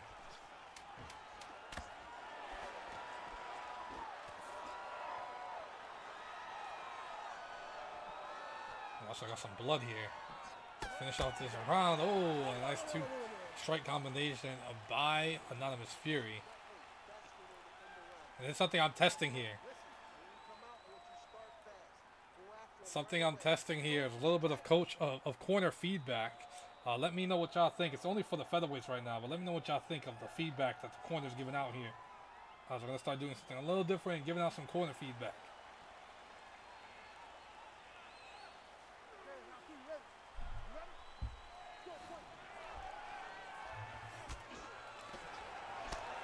Again, just a new little thing I'm testing out here. Oh, caught him. Caught him. Hit to the body. Hit to the body. He's doubled over right now. He's doubled over.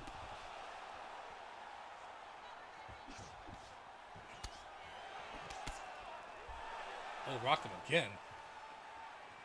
And that left eye is cut open. And exactly where King is aiming.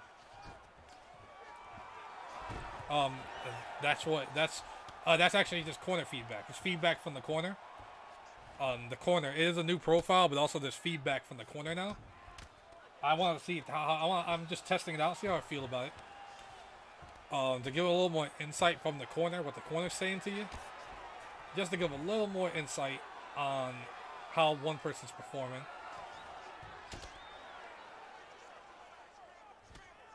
So we're trying it just for the featherweight division.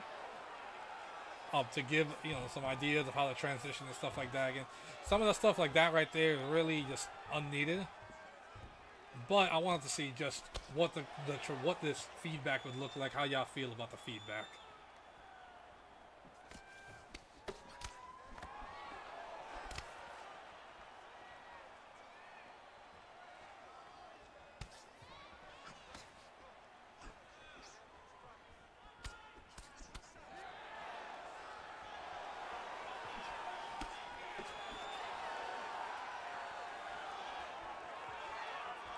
Again, corner feedback that he just wants to do.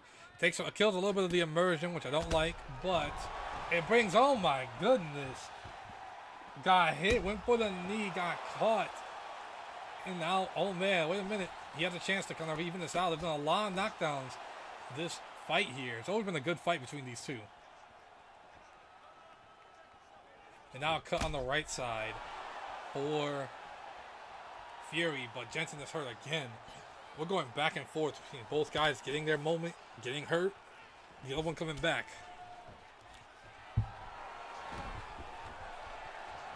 And a good double leg takedown. And gets him to the ground.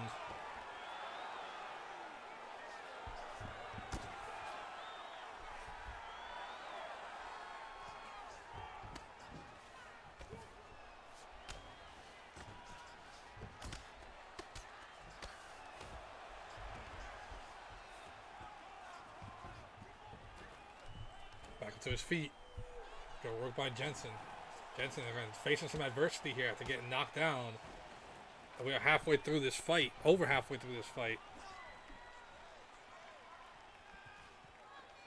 Oh, nice counter. And there's his knockdown right back. Beautiful counter hook. Got him for the knockdown. Now Jensen's on top. Throwing some shots.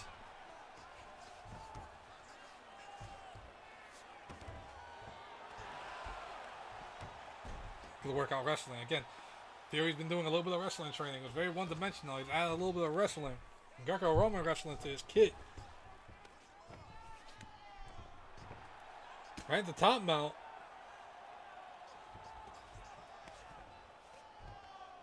And the corner obviously telling Jensen his best way to get up is to get out of half guard or full guard here. So get into half guard or full guard. He's in a bad position. This is a really bad position. Flatten his back. He ate a punch. Was able to roll through right to half guard, but Jensen is getting rocked right now.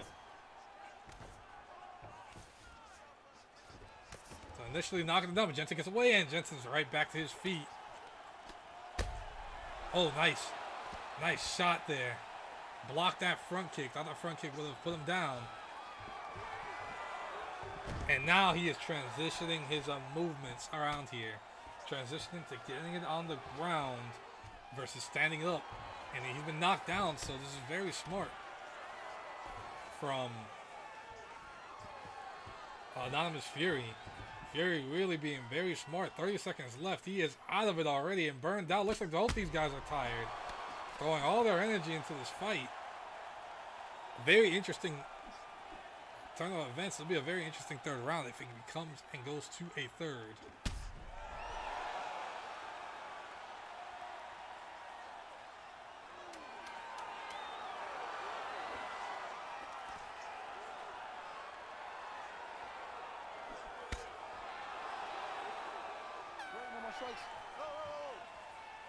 Very back and forth third round. And here's what the corner is calling and telling Jensen here, get your block up real quick. And again, the block seems to be the issue here. And what the corner is seeing here is the block is not being utilized as much as it should. So again, it's just a little bit of a visionary thing to help see what the corner is thinking the fighter needs.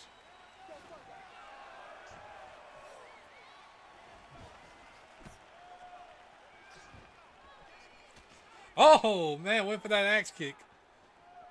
Went for that axe kick there. Oh, my goodness, they're both stunned. Both stunned. Both stunned. We are tied right now. 2 knockdowns apiece. One each the first round, one each the second round. These two are just matched. Oh, man, wait a minute. That could be it. That's it. That's it. And King, really respectful. Saw him put his hands down and just stopped.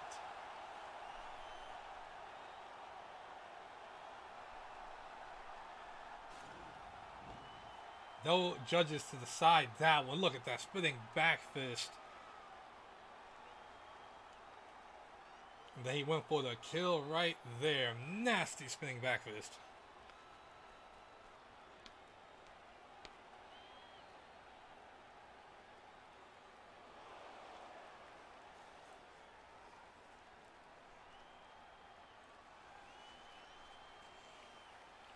Jensen showing that was not a fluke.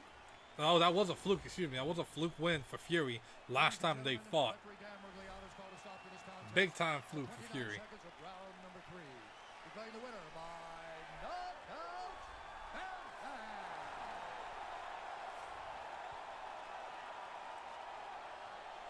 We got one king, already won a match. 2 more kings to go. 2 more kings to go.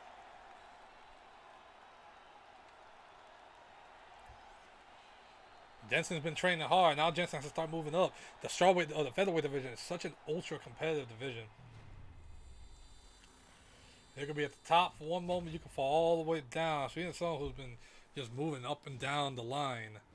Cameron Rizzo, match fighter Cameron Rizzo versus Terry Brannan. PWC 97, we're gonna go right into it here for these next 2 matches.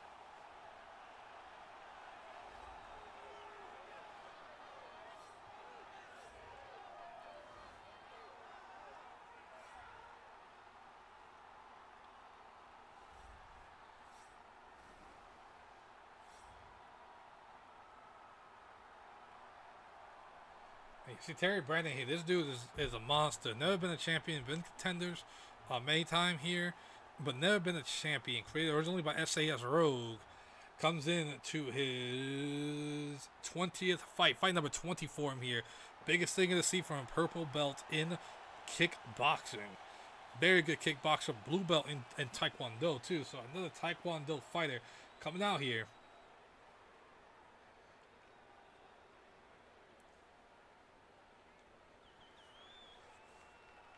Looks hype, looks ready to go. And now this man right here started off in the J-League, made it over, has made some moves in the featherweight division since making it over. See if he can continue with those moves.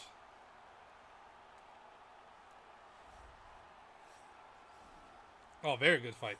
Very, very good fight.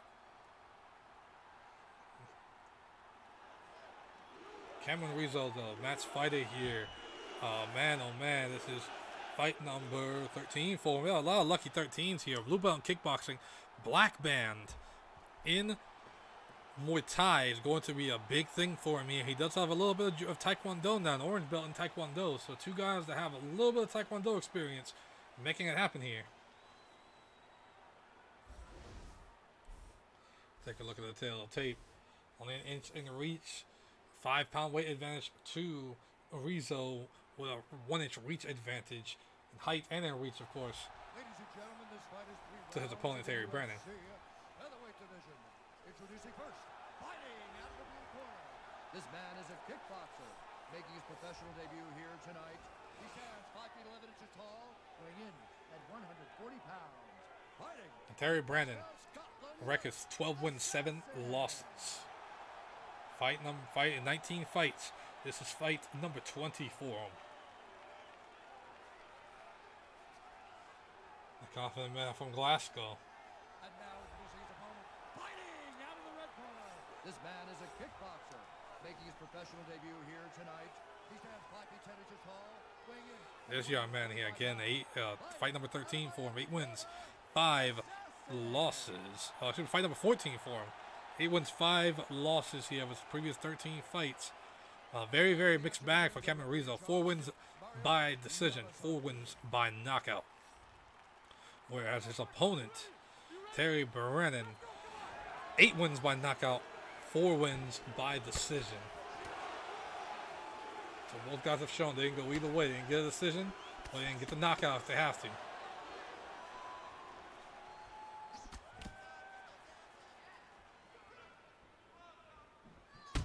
Oh, beautiful kick.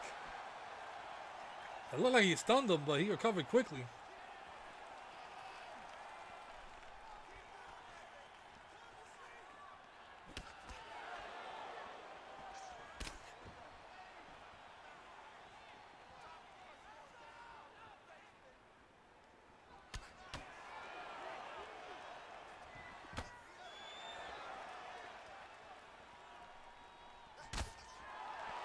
Bang back fist, and he also connects with a kick to the body.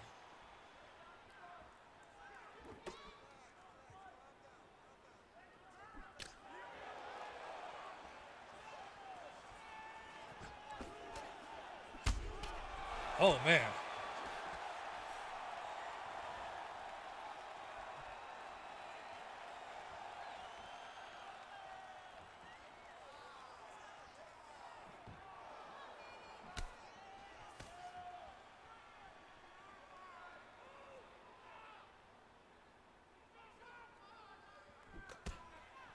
Kick to the body.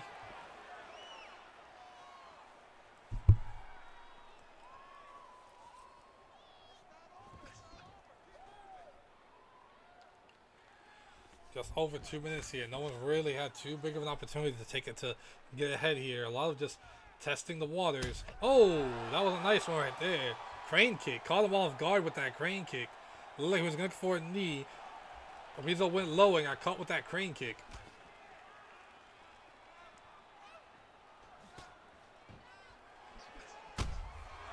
Kind of head kick. That's kind of head kick. Brannan is hurt. Brannan is hurt.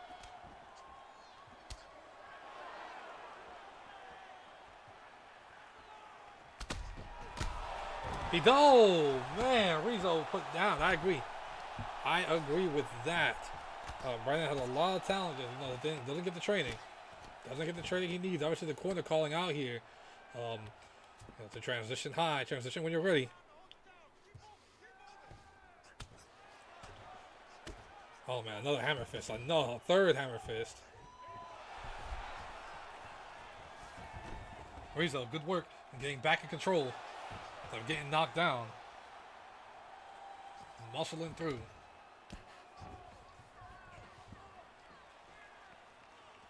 Back to his feet.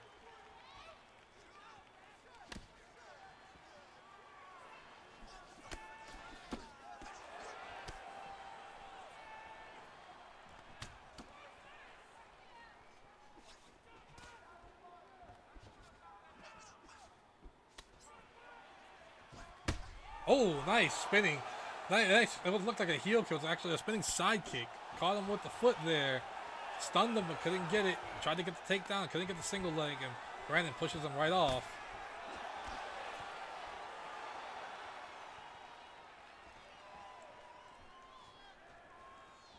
very good start for Terry Brannan.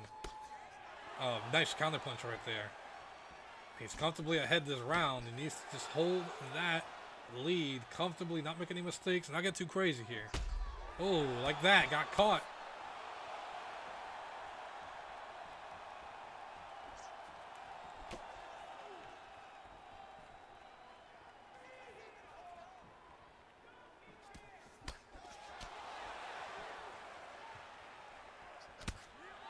Spin kick to the body.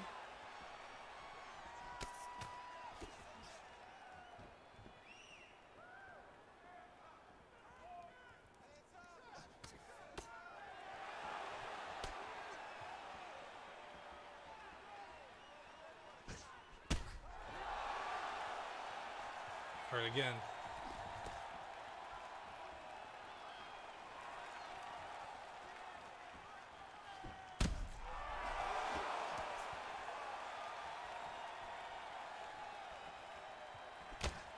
They are both going back and forth, but again, Rizzo really has a good advantage here. Got that knockdown earlier in the round. 10 seconds left in this first.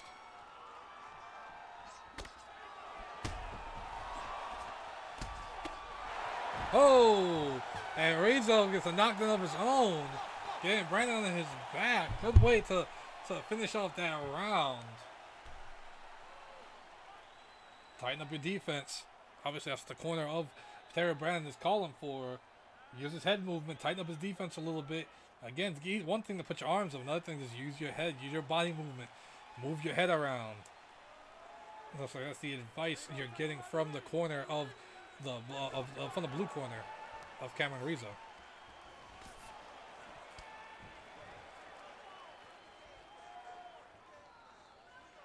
Are we getting a Triple H? Are we getting some Triple H music? This is actually a song on Monster Cat. You see knockdowns right there. We have a we had a Triple H cameo here apparently, but oh no, my audio's off, so y'all didn't even hear it. Absolutely, 1-1 on the knockdowns right here. Oh, nice combination. Oh, now he's starting to heat this thing up.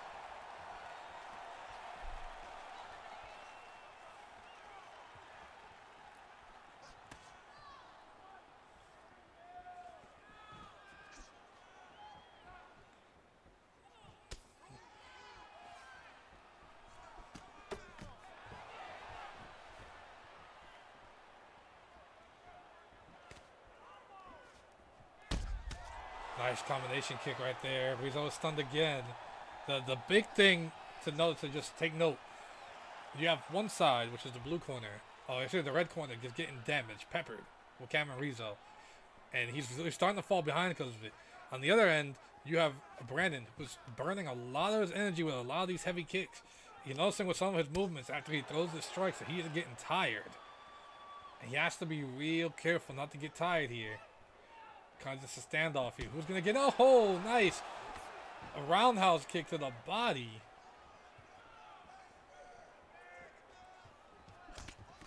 That hand plant body roundhouse on an elbow.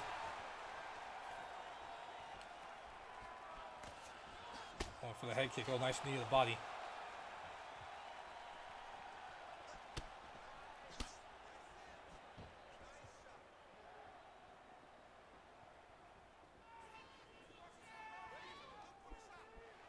Oh, nice. Nice. Another, more use of that head movement. You see it right there. You see it right there. He is getting tired. He is getting tired. He is slowing down. That's not what you want.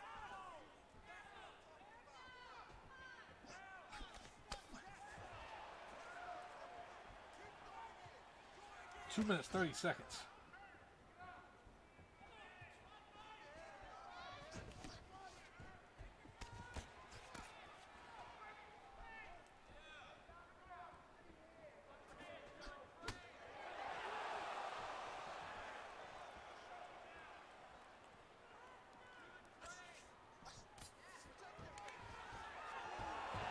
Rizzo now decided he's going to make a change here. Going for takedowns here. Just over halfway, 2 minutes left in the second round, and halfway through the fight has passed.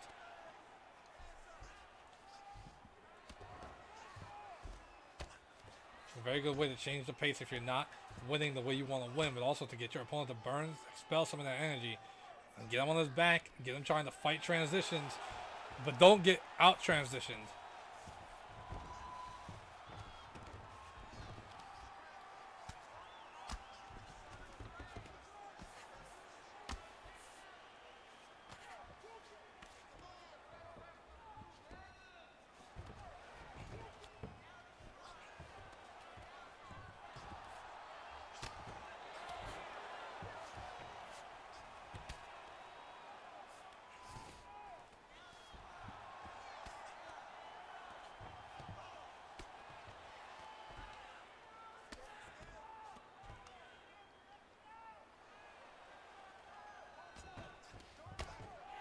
Oh man, Rizzo's getting rocked right now. Rizzo gets out of that though, but Rizzo's getting hit. Brannan right back at the top mount here. He's mounted on top of him. But Rizzo, good, a reversal to get back into a dominant position. 42 seconds left in the second round. Can't hold it for long.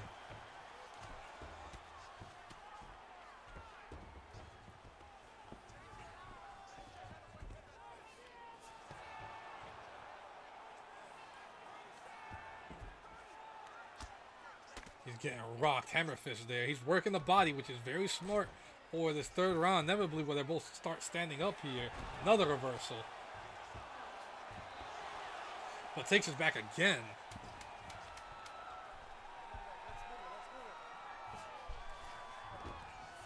Keeps him on his back. Keeps him on his back. Jumps right on his back here. And he tried to get one last shot, but couldn't get it done.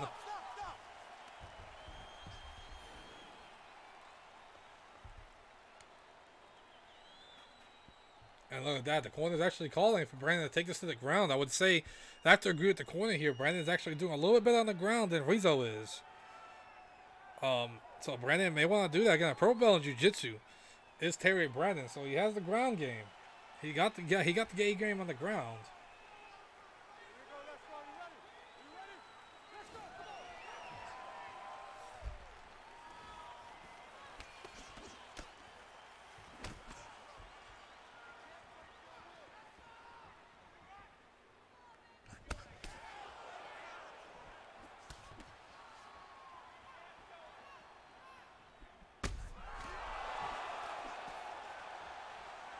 Oh man, Rizzo's hurting now.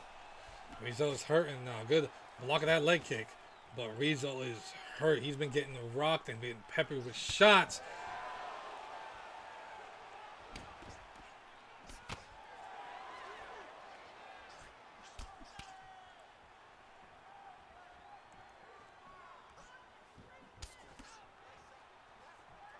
Let's see if total strikes landed at 77 for Terry Brannan.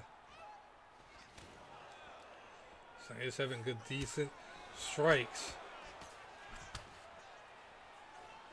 We got 4 minutes left in this fight, too, so a lot of time to go. Oh, 360. Could have been devastating if you hit it.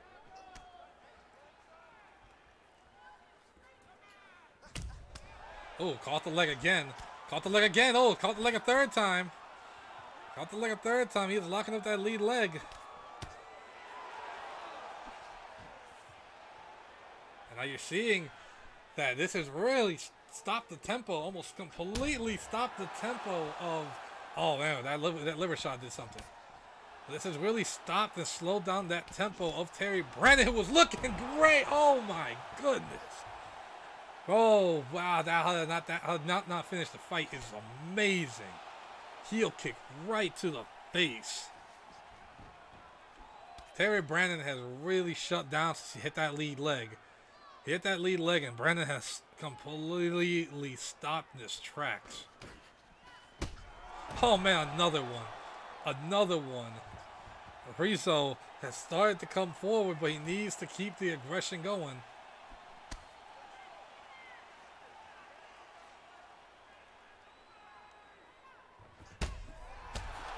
Oh man, oh man. Oh.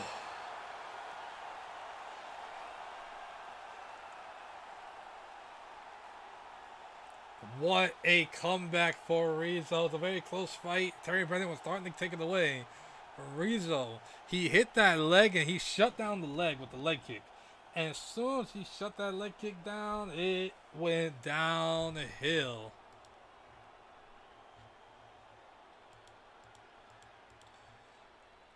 Things fell apart real quickly for him.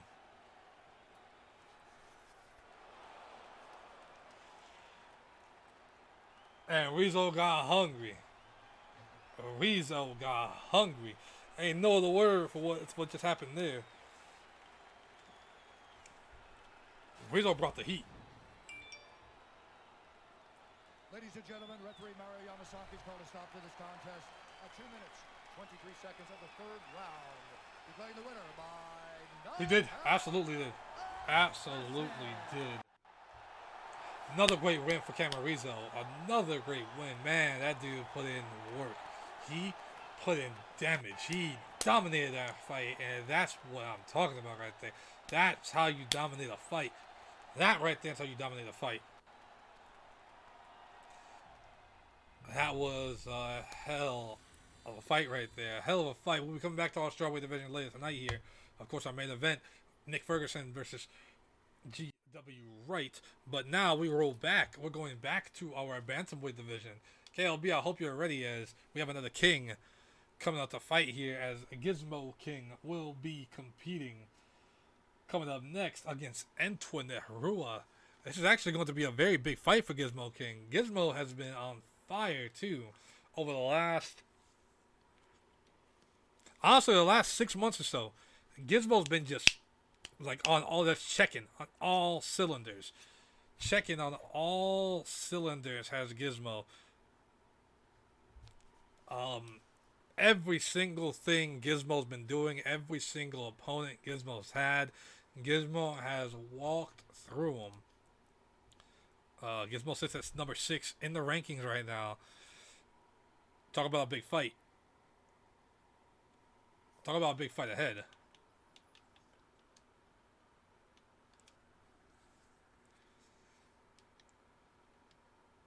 Talk about a big fight ahead for this young lady. This is the big one.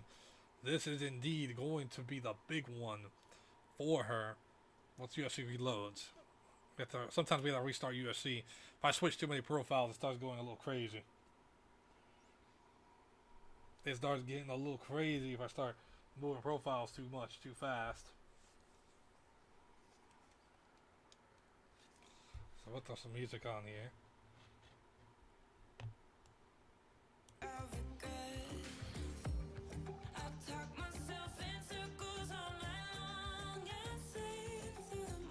We also have background music playing.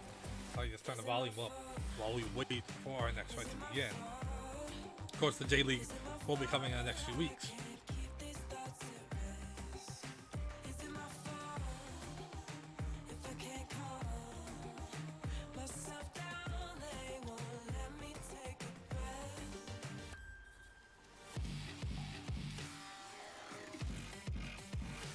I think it's time. I think it's time. It's time. Our next fight is coming up next. Antoinette Rua, Gizmo King. This should be a fun one. Let's bring this on.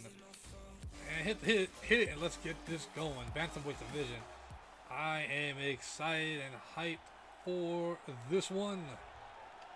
The biggest opportunity for Gizmo King right now is against Antoinette Rua. Antoinette Rua is something else. Rua is something else, a former contender for the Bantamweight Championship. Hasn't had a chance to win it, but for sure is a contender, a top-level contender at that. Let's see what she can do here. Immaculate striking skills from Antoinette Rua, all-pro boxer, purple belt in kickboxing, purple band in Muay Thai, and a red belt in Taekwondo. She even has a little jiu-jitsu. She's a blue belt in Brazilian jiu-jitsu. So you see the skill there. Another big thing about Antoinette Rua is her conditioning. Superb conditioning. A very strong will, so she's going to take some strikes. That's going to be a hard one. Gizmo King, on the other hand, here. This is fight number 11 for Gizmo King. Gizmo King, a green belt in kickboxing, yellow band. Has a little bit of wrestling here. Also a red belt in Taekwondo. That's going to be her biggest strength.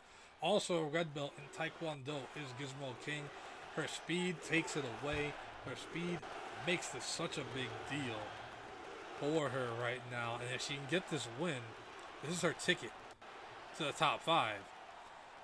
This is her ticket to the top 5, to the elite of the elite in the women's bantamweight division. So this is going to be a big, big, big deal for her here.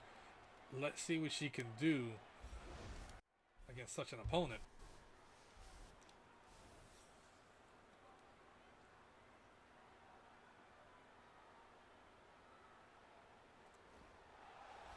Ladies and gentlemen, this fight is 3 rounds in the UFC Bantamweight division. Introducing first, fighting out of the blue corner. This woman is a kickboxer, making her professional debut here tonight. She stands 5 feet 7 inches tall. Antoinette Rua, relaxed and calm as always. 9 wins, 11 losses. Fight number 21 for her here. 21 fights to her name. And now introducing her opponent, fighting out of the red corner. This woman is a kickboxer. Gizmo, 10 less fights here. Fight number 11 for her right here. 5 wins, 5 losses.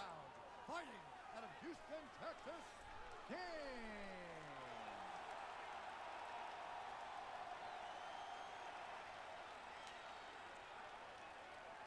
And when the action begins, our referee in charge, Herb Dean.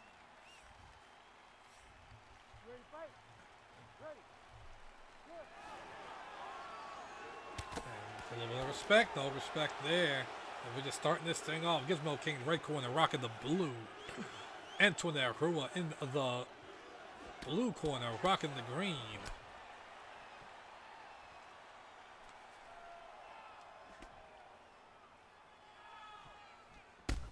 Oh, went for the roundhouse kick, got caught with that real nice question mark kick. Got knocked loopy a little there for a second.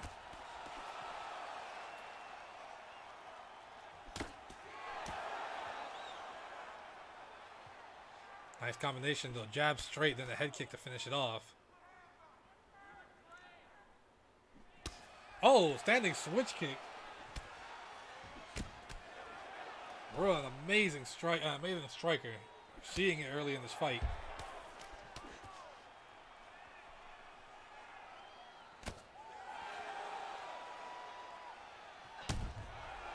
Oh, head kick. Caught it right in the back of the head, and Roy is now stunned. For the action-packed first minute.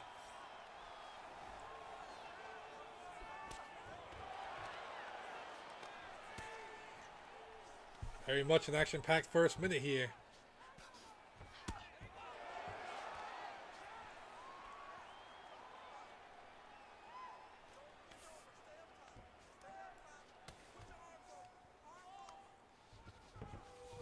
Move through. Oh, went for that high knee. Couldn't get it.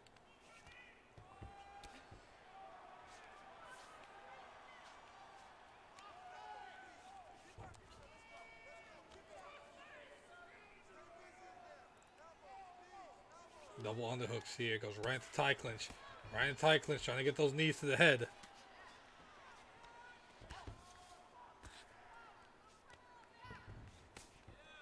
Back on a single. Back into the tie clinch here. Again, another whip and another attempt to knee her in the head. And a little bit of distance.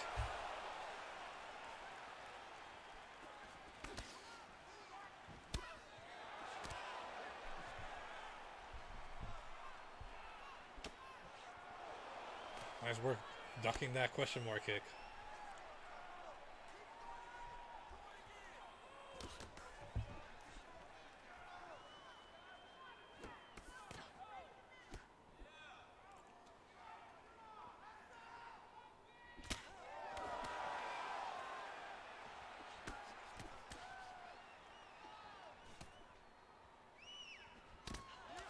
Oh my goodness.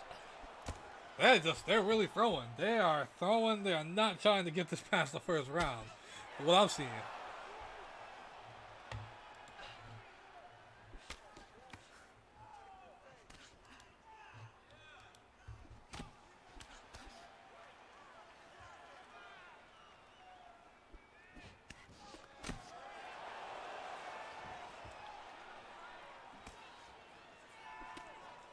nice kick. Oh, another head kick. Roy is getting rocked right now. And Jensen or Gizmo is staying real close.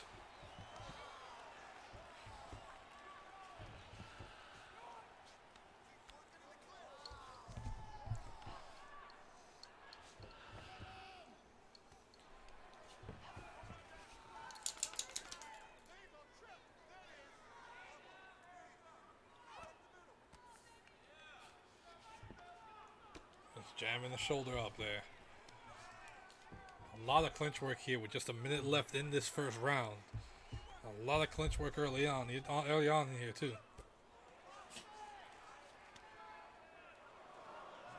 I almost did say Jensen. I almost did. Wrong king. Jensen already fought earlier.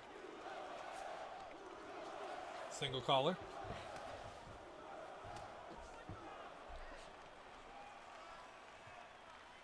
And we'll spread out here. Nice kick to the body again. 33 seconds left in this round.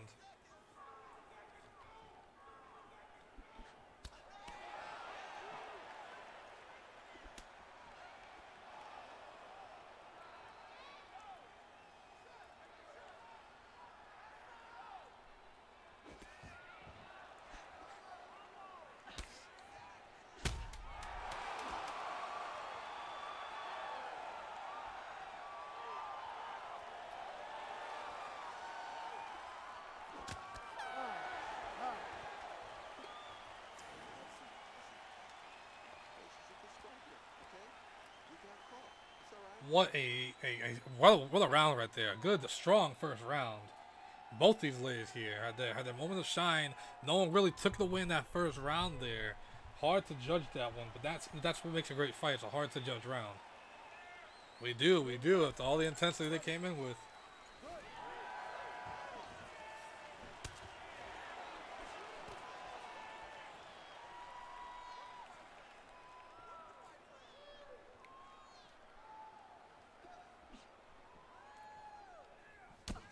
Oh, front kick. Beautiful front kick.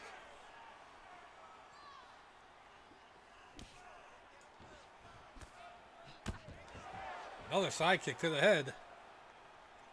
Both leads just amazing. Hopefully y'all like Taekwondo, the Taekwondo set here. I would say this is the first debut, this is the debut of the Taekwondo, obviously. And I would say that it has it's pretty impressive. Pretty impressive. Strike percentage right there. You see a quick glimpse. 45% accuracy for the Gizmo King.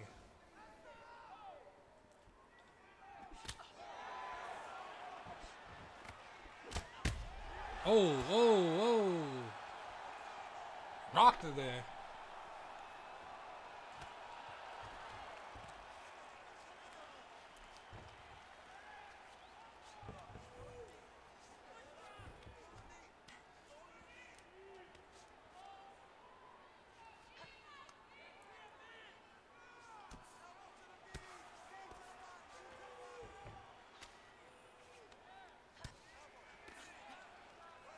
Again, Gizmo's really like that Muay Thai clinch. Did you? I think we talked about that before. Yeah, we did. We made KLB. We talked about it. I remember that when we first made KLB the first time a few years ago. I remember you told me about it. That's why we made KLB that way. Now we got Taekwondo here. Knee. Oh, got it with that knee. He's using her Muay Thai, mixing it up with those strikes. Very accurate way to use Muay Thai. Very smart way to use Muay Thai for Gizmo.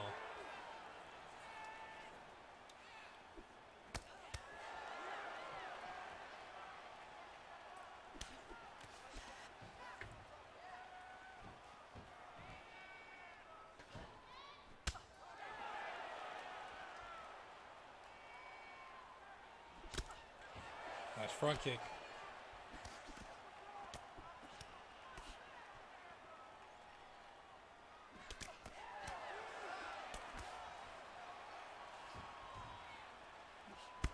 Oh, nice hook. Gizmo's starting to land some of these heavy shots.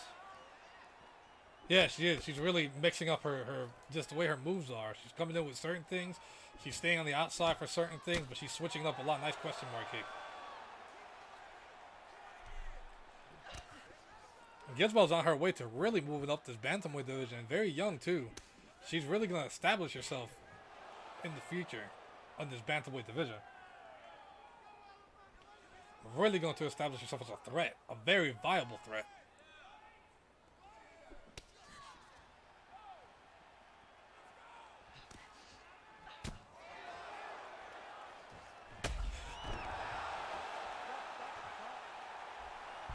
Please record that.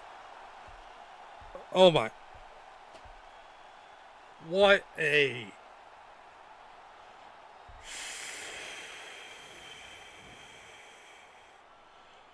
What a kick.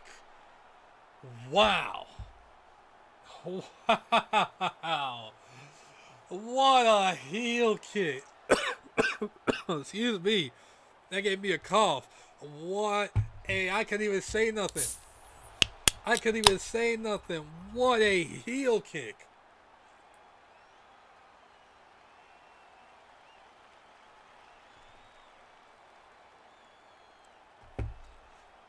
What a heel kick. Ladies and gentlemen, referee Herb Dean has called a stop to this contest at 3 minutes, 24 seconds of round number 2. Declaring the winner by... Wow.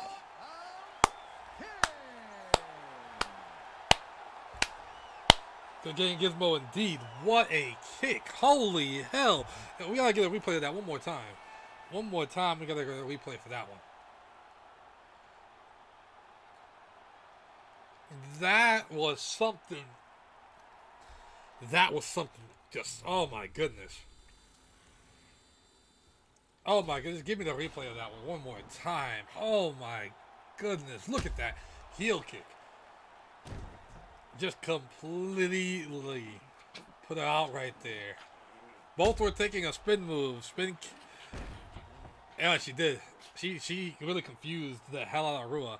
And Rua put it over. Double win for the King. 2 out of 3. We got one more.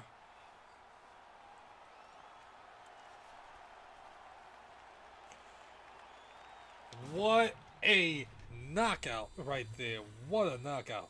Holy crap. Holy crap. I hope y'all really enjoy the Taekwondo being inserted into this game. Because I sure as hell do.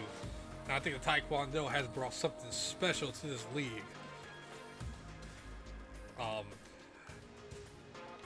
That should be proof enough right there.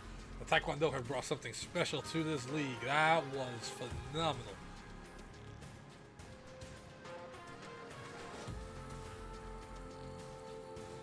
That was damn nice. Damn nice. Phenomenal way to do it. I don't know. It's a hard one.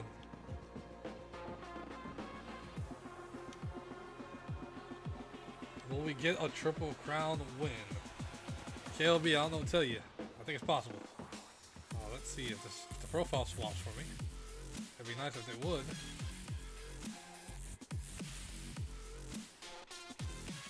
If not, we'll have to do a quick restart. Yep, we'll have to do a quick restart.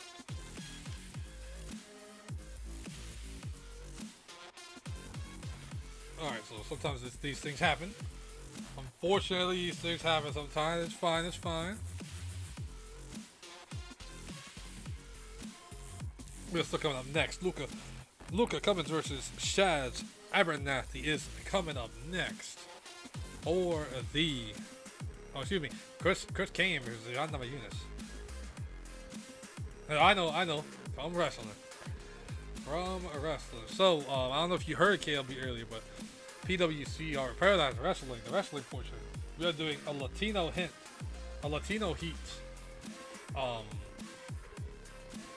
competition here. Eddie Guerrero for a new championship. Well, I'm assuming Kyle Birch will be wanting to put his name in the hat for that one there. It's in a few weeks.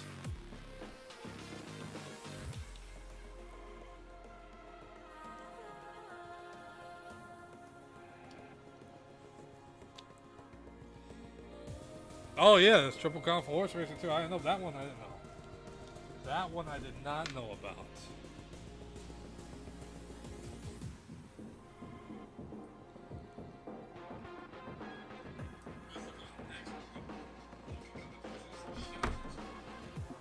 There's a bad dog apparently right behind me. That's fine. That's fine. That's fine. These next two matches, we're getting closer to the end here. We are getting closer to the end here. Let's jump back at everyone. Close to the end. Thank you so much once again for coming through and sticking with me. It's been a long show, been a very long show, but we're not done yet. We are not quite done yet here. Ivan Namajunas, Chris Kane, two former teammates.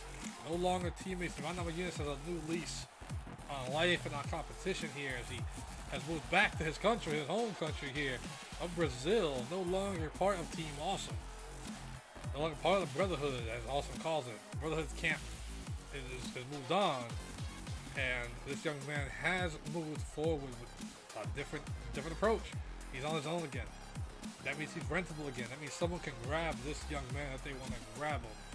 More on that if you want to create a fighter. Obviously, Linktree one more time. Linktree one more time.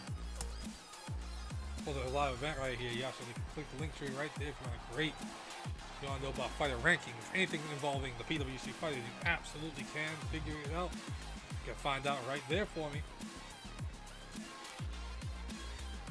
His opponent, though, is a former champion here. His opponent is no joke, Chris Kane. Mil Muertos is Chris Kane, the former welterweight champion. Really, was out to make it happen when he was the welterweight champion. Held the welterweight championship for a good little while before losing it to Cesar Velasquez, someone that he still has not been able to beat. There's another big fight for him here, though. Let's see if he can make it happen. Let's see if he can make this one happen here. George Burns, of course, the current champion, is not fighting until January. So we have a little bit of time before you see George Burns competing again, defending the welterweight championship. But right now, it's all about just earning your way to get a shot at the champion, who will have the title just shy of 8 months by the time he gets his next title defense. So, oh yeah, they did beat Caesar last time out. Didn't he? He did. I forgot about that one. So he beat Caesar last time out, but before that, he really had a hard time beating Caesar. Tail of tape right there shows a few things. 1 inch in reach and height, 10 pounds in weight difference. These two right here. Yeah, last time we fought was a few months back. I do remember that one. Very interesting little rivalry they have going on there. Of course, Caesar beat George Kane or Chris Kane both times to get his champion to win championships. Both times he's won a championship.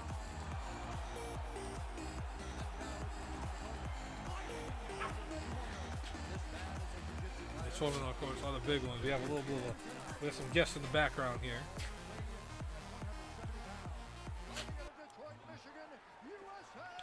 Get the music out of the way. I forgot all about the music. Chris Kane is out here. Chris Kane. Let's talk about these two fighters real quick. Both high-ranked welterweights here. Ivan Namajunas here. What is it here? He's a welterweight in the division with 11 wins and 4 losses. Chris Kane, 11 wins and 4 losses himself. Chris Kane is a former welterweight champion. Ivan Namajunas is also a former welterweight champion. Both these guys have been champion before. There's going to be opportunities for them to both fight. Both these guys have fought the champion. Ivan Namajunas has never beaten the champion. Chris Kane has won and lost against the current welterweight champion.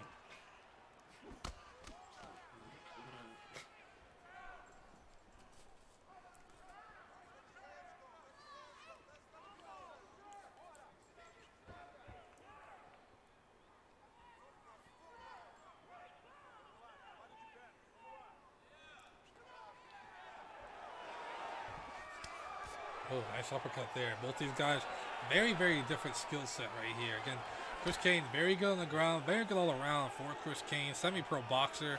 Really, his skill lies in grappling and in jiu-jitsu, especially a brown belt in Brazilian jiu-jitsu. Now, his opponent, Ivan Namajunas, also a brown belt in jiu-jitsu with a pro freestyle wrestler here. So both these guys are awesome grapplers. It's really going to be about who gets to grapple, who gets to the ground first, and gets a good grapple here, and gets a good opportunity to get a submission, set a submission, and finish this fight.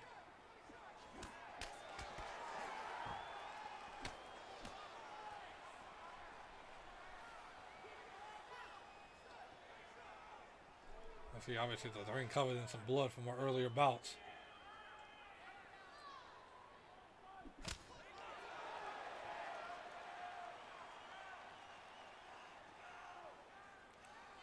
That's going to be the hard one right there. Both of you guys are very good grapplers in their own right.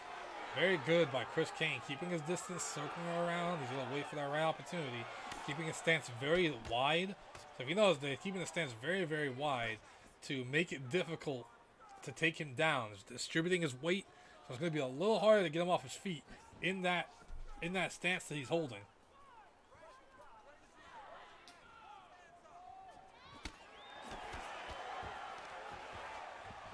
Nope, that takedown is not good. Went for that single leg, couldn't get it. Or more or less, I should say, he kind of just pulled it off, grabbed the leg, but they want to shoot for it completely. Just let him go and fell back a little bit. Halfway through this round.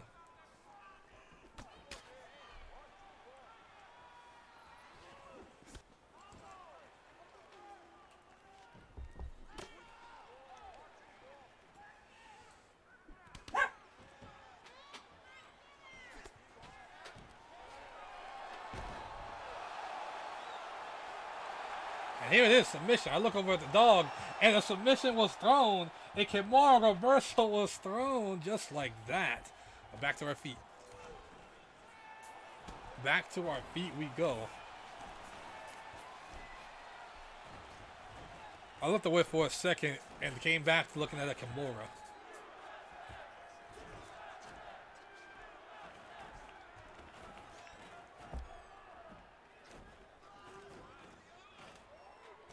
Yeah, she was out there. She was out there.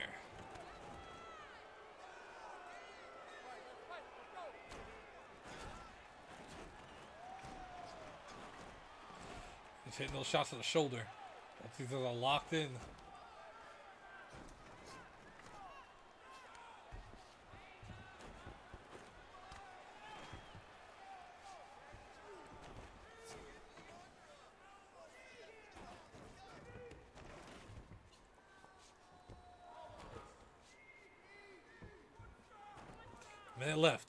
Minute left here in this round. And we only see one submission attempt. That was off of a reversal. Here's a single leg. That single leg is successful. 40 seconds left. Takes us back quickly.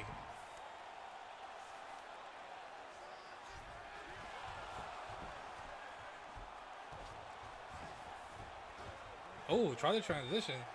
Got himself up, but now Chris Kane gets an advantage here.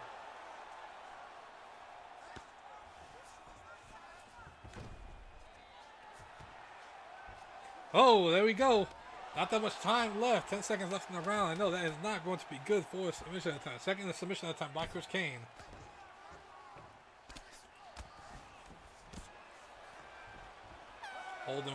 Holding him here. That's the end of the round. He's still holding him in place here.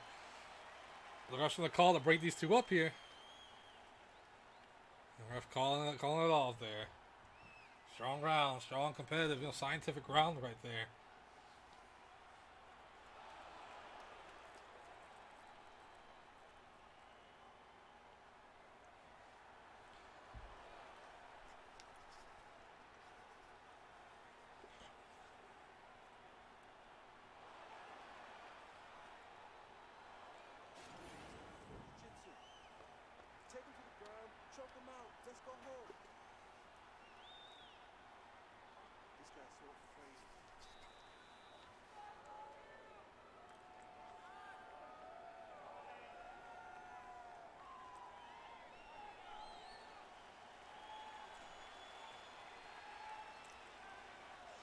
Absolutely. Absolutely. That's what it's about. These two aren't the flashiest fighters in the league, for sure.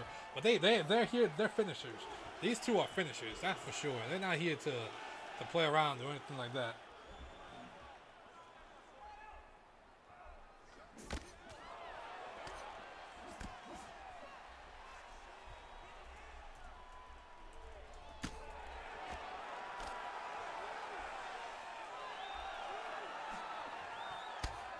Nice kick to the body, making them pay for that.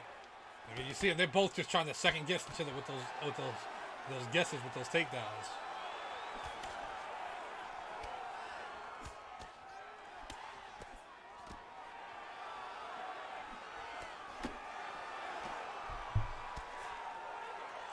Good push kick.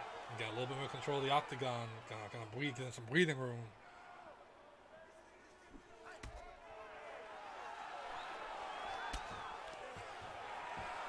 You see strikes right there. Namajunas a little ahead there. 45 to 34. Chris Kane doing good work. Right now, Chris Kane really done good with just working the transition. He's not really able to advance too much on the submissions. Good reversal again. Reversal again, and grabbing the arm, going for the gogoplata. Knees over. Namajunas may be caught. This may be it for Namajunas here. May be caught. No, he gets away. He gets away right into north-south. A good, nice, positive position for him.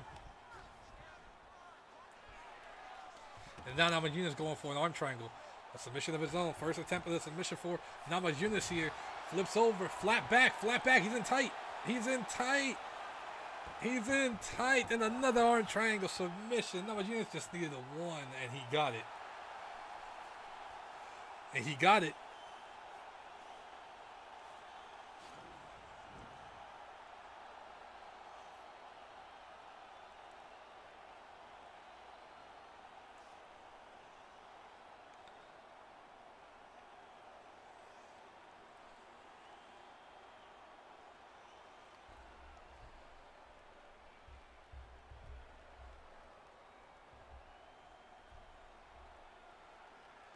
Good game indeed. Good game indeed. Namajunas just needed one attempt at the submission. He got it. He got what he was looking for. Absolutely. Ladies and gentlemen, referee Mario Yamasaki's called a stop to this contest at 1 minute, 42 seconds of round number 2. Declaring the winner by tap out due to an arm triangle choke, And Namajunas, big win for him. Use where you're at for just a second, and look what happens. Lost focus for a second, and all came crashing down for him. It all came crashing down for him aggressively. Not what he wants. We're almost time. The last match of our main card. We get to our co-main event and our main event after this fight right here. This is a contender fight, a very important fight for Bear in particular, as one of these ladies will main event PWC 98, fighting Annalie Garcia for the Strawweight Championship. One is a member of a team that Bear doesn't like too much. One is a member of Houston Strike Force, and that's this young lady right here, Shaz Abernathy. Young lady from New York, one of the more older fighters in the Strawweight division and in Houston Strike Force overall. But so much skill, so much heart, so much ability. Holds the record for the fastest finish in the league, in league history. She has the best and the quickest finish in league history, does this young lady right here.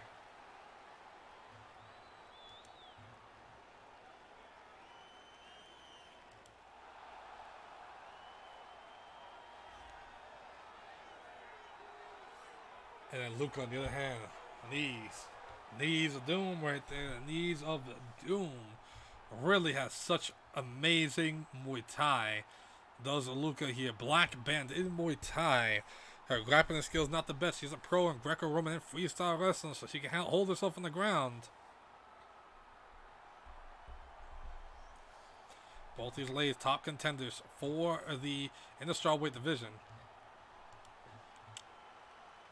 You see right here, Luca is the number 2 ranked. Shaz Abernathy, the number 3 ranked strawweight in the PWC.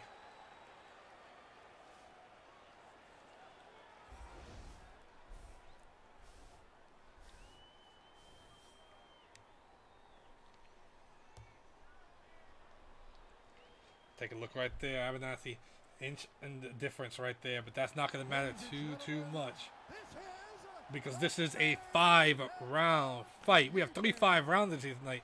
This is the first of the 3 5-rounders we have going on here.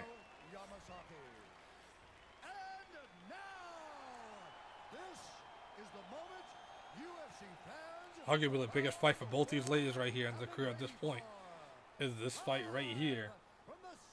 And title opportunity is coming for them. Whoever wins this fight, they are getting an opportunity at that championship.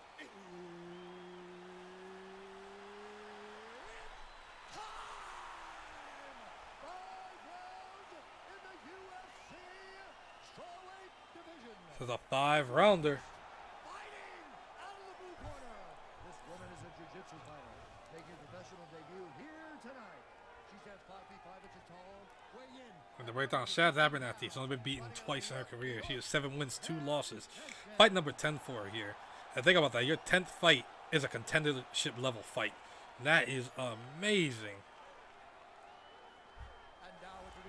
Luca here fighting fight number 18. Fight number 18 for Luca here. 9 wins, 8 losses.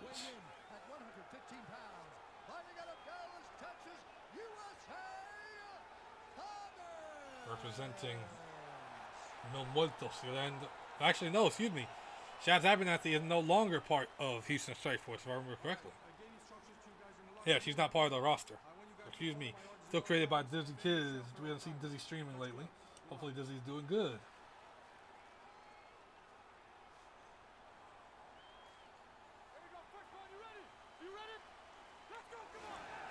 There we go.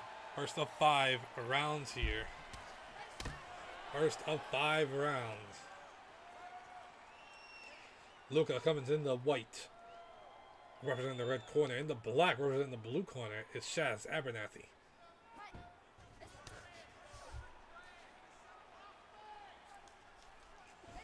The winner of this match, once again, will be main eventing PWC 98 versus Ali Garcia for the Strawweight Championship.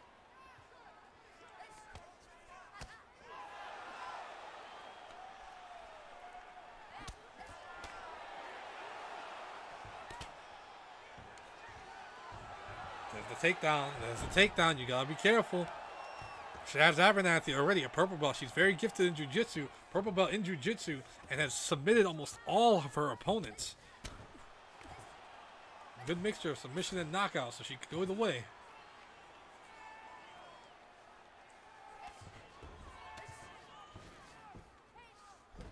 Tried to muscle through. Couldn't do it. Again, trying to muscle through and got put right back on her back.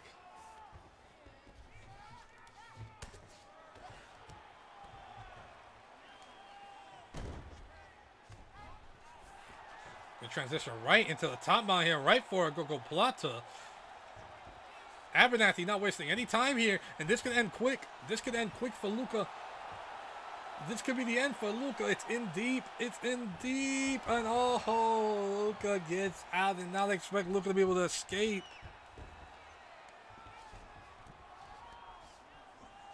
Not only sure how Luca got out of that one, now she's in control here up top.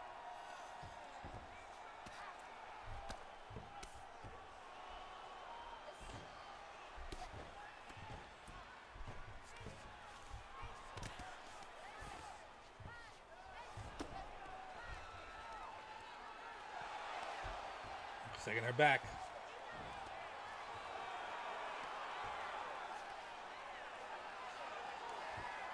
And now look at that. Once again, Shaz is up top.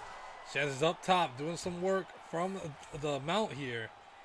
Luca's trying to fight. Luca's trying to fight. Luca fights and gets a control.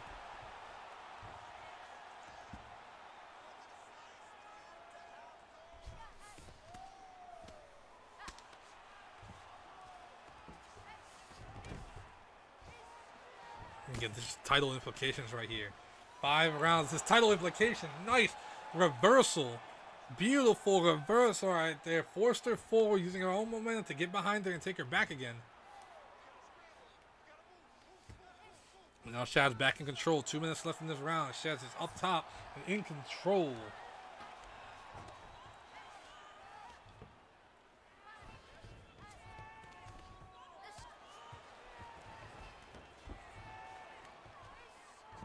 Not allowing that one. Calling the jaw. Calling the jaw. She's trying to roll. Rolls through.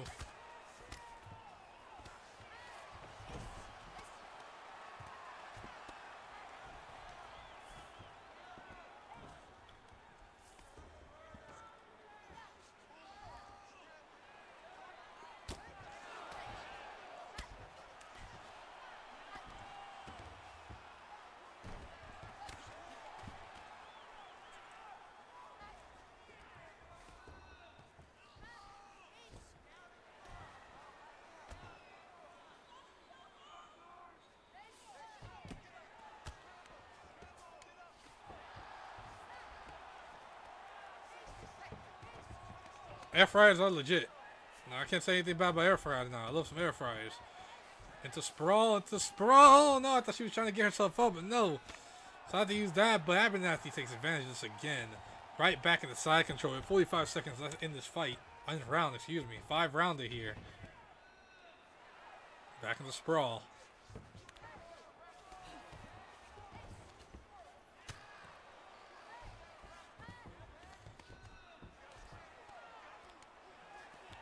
Moving around, right back in the top mount here. Less than 30 seconds left in this first round. And that is a Kimura. That is a Kimura. We saw a Kimura finish earlier. We're going to see another Kimura finish here. This one's in. This one's in. It doesn't look like Luca's going to be able to get out of this one. And no, a second Kimura finish. We have a #1 contender. We have a #1 contender.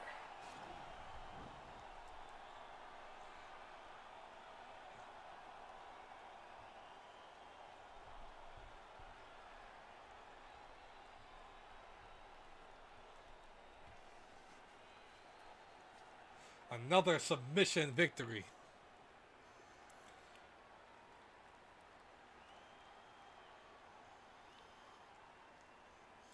So it looks like Shaz Abernathy is indeed going all the way to the top. Because our next fight will be for the Women's Strawweight Championship in the main event. 50 seconds of the very first round. Declaring the winner by tap out due to a Kimura and intentions.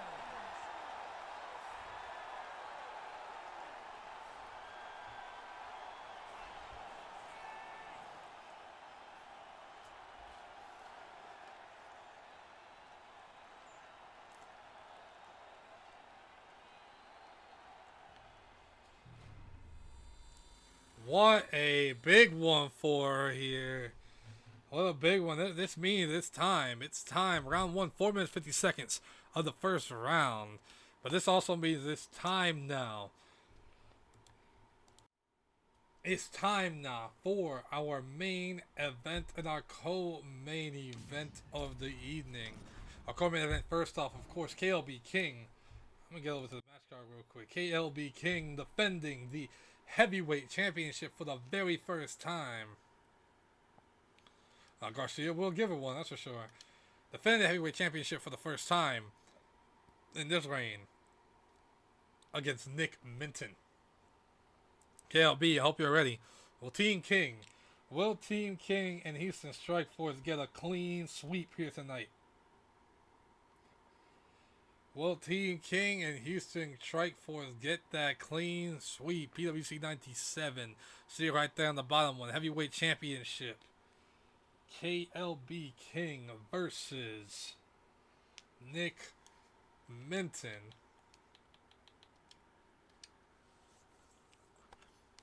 I hope so. I hope KLB King is ready. We had quite the fight card. Quite the fight card here tonight. KLB King with a bit of a different look here tonight. than what we used to seeing him with. I went to a bit of a different evolution system in season 6, as people know. Fighters throughout the years will change their look periodically. Fighters throughout the time, I kind of throw a little card out there, and fighters will also evolve. How they look, how they feel, how they act. Things will evolve as they get older. So with KLB King, you see here, he's rocking a bit of a different look. We're going to see a little bit more of that here in just a minute here for our co-main event of the evening, because there's going to be an exciting one. KLB once again rocking the black and gold. Was briefly the heavyweight champion last year, and unfortunately couldn't hold the thing. Too long. Only got one defense in before losing it to Mark Bailey. He beat Mark Bailey in their third in another match here. Amazing match between these two.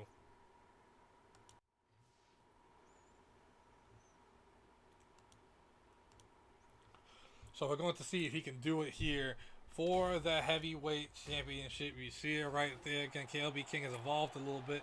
We're going to see what he can do here. Get me out of the way.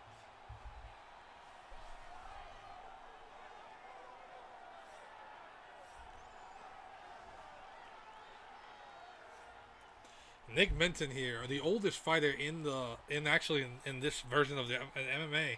Not the oldest fighter overall in the league. J League, of course, has that one with Buck Norris. But the oldest fighter in the league right now is Mr. Nick Minton. But one hell of a record and a lot of skill. A lot of skill. Silver band in Muay Thai. Black belt in Jiu-Jitsu. Yellow belt in judo. You know, he has some decent conditioning, some decent will. Semi-pro in wrestling. It'll be a hard one. And he's also the arm breaker. Then you got the champion. You got the champion coming out here in the black and gold with his new look. Very different now. The elite boxer. I don't know how the hell he got to elite, but he got to elite. He did. He's an elite level boxer. A brown belt in kickboxing, which is actually the maximum you can do. KLB is actually at the max that you can do. He's at a gold level in kickboxing, meaning he has mastered the art of kickboxing completely. Semi-pro in wrestling, a little bit of wrestling, a first-degree black belt in Taekwondo. So the new skill is there for KLB, a first-degree black belt for the heavyweight champion. His first title defense here. Take a look at the tail of the tape for this one. Yeah, both these guys are up there. 40 years old for the champion, 42 for the challenger. Big difference here. 4-inch height and reach. 4-inch height advantage. 3-inch reach advantage. What is that? 5-inch height advantage here. These are co-main event.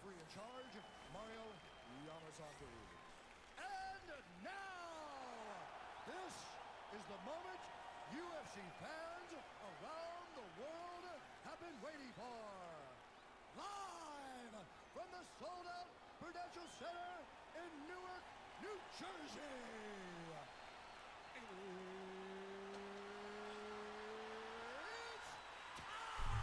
time! There we are. It is indeed time. For the undisputed UFC Heavyweight Championship of the world. Introducing first, fighting out of the blue corner. This man is a Muay Thai kickboxer and Jiu-Jitsu fighter, making his professional debut here tonight. He is making his debut, sort of. He is 13 wins, 9 losses. So it's not sort of at all. His season 6 debut for sure. 13 wins, 9 losses. That makes this fight number 23 for Mr. Minton here. This man is a kickboxer, making his professional debut. 17 wins, 6 losses for the champion. So this will be fight number 24 for Mr. KLB King.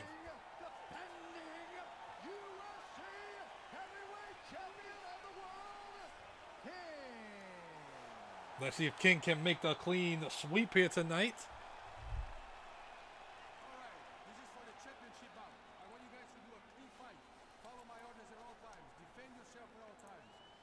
see some glove touch, and yes, we do. Yes, we do. A little bit of sportsmanship here in our co-main event.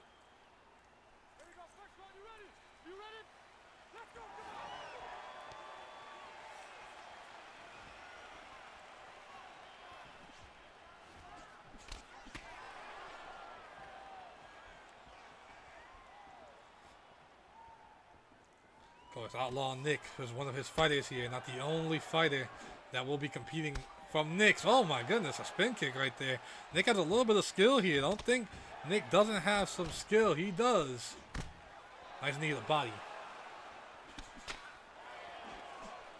But KLB King, that height and that speed and just his skill, his striking skill overall is going to make KLB King a lethal danger for Minton.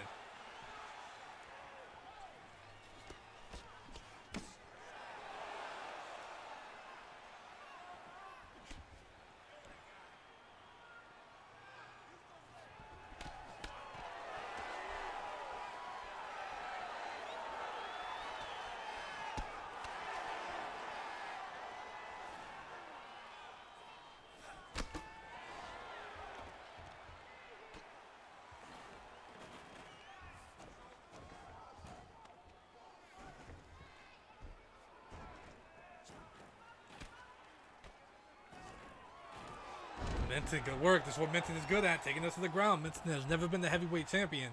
42 years old. What big way to end your career out. To spend the last parts of your career as the heavyweight champion, going for the arm. This is what Minton likes to do. He goes for that arm. He can go for an arm bar. He can end this thing really quick. This is not good for the champion. Not good for the champion. He breaks through. Oh my goodness. And that's all Minton needed. Didn't break the arm, but oh my goodness, that's all Nick Minton needed. Quickly gets the takedown, quickly gets the arm, quickly takes the arm, and forces King to tap out. Good game indeed, dang. Dang, dang, dang right there. The Team King had a chance to get a clean sweep. They wouldn't get that, not tonight though, unfortunately.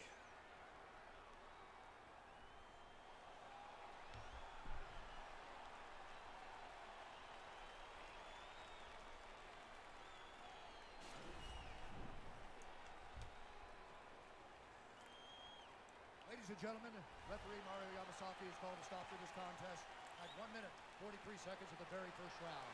Declaring the winner by tap out due to an armbar. Undisputed UFC heavyweight champion of the world, Bad Intentions. And Nick Minton finally gets his name. Finally, the title that Minton, that Nick Outlaw his career had been salting for 3 years, almost 3 years. Almost 3 years, 2.5 years, has been the heavyweight championship, and he finally did it. He finally became the heavyweight champion of the world. Congratulations. It sucks that we saw it end the way it did for KLB King. It does not the way we wanted it to end for sure. Unfortunately, sometimes these things come to an end. That means Minton now has, Team Outlaw has 2 championships, but they have to defend one more. They gotta defend one more, as next is our main event of the evening. Our main event of the evening is going to be the big one here. Nick Ferguson, 5th title defense versus GW Wright, a former featherweight champion for the featherweight championship.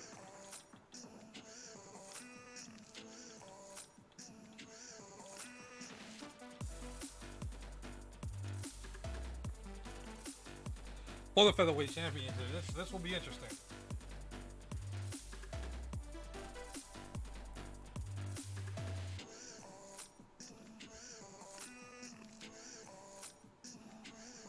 Oh, congrats to him indeed. Congrats to him indeed.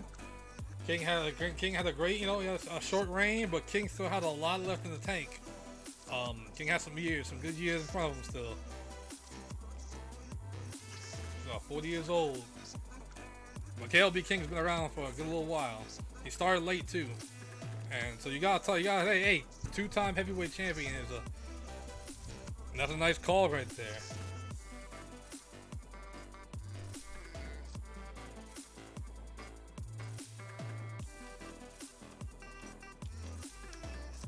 It is now main event of the evening time, the last fight of the evening. Nick Ferguson defends the Featherweight Championship, as mentioned, for a record 5th time. The most of any featherweight. Now, can he successfully defend it? I don't know. But, nonetheless, this is his 5th championship defense against a very hungry GW Wright, who was a former welterweight or featherweight champion in his own right. He lost the championship a year ago in September. 13 months ago, he lost the featherweight championship. Let's see what he can do. Change his look up a little bit. Shave the beard a little bit. He's got a little goatee now. Let's see if the new look's going to help him a little bit here. He's growing his hair out since his loss. Let's see what's going to happen. The fight focus 4-hour main event.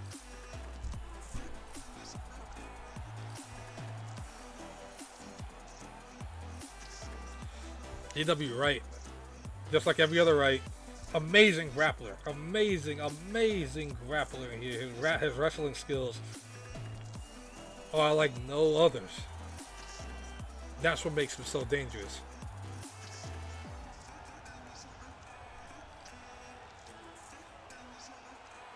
Nick Ferguson here though, striking ability, power, heart, will, big things that can describe the world champion. Again, two-time champion. He's walked through a lot of people in this title defense. He's held the title now for almost 11 months. Excuse me, for 10 months actually. Just about 10 months. Actually I was right. Almost 11 months here. Nick Ferguson has been champion. Won it back at Primetime 70 in January. And has been dominating ever since. Again, the longest reign with the featherweight championship by far. Not by far, but pretty decent long reign. Really, he had it since December when he was the interim champion here. Take a look at the tail of the table real quick. 1 inch in height and reach go to the champion. But bro, he's held that belt, that championship, since January. Historic reign, 4 title defenses. He's here to make this happen.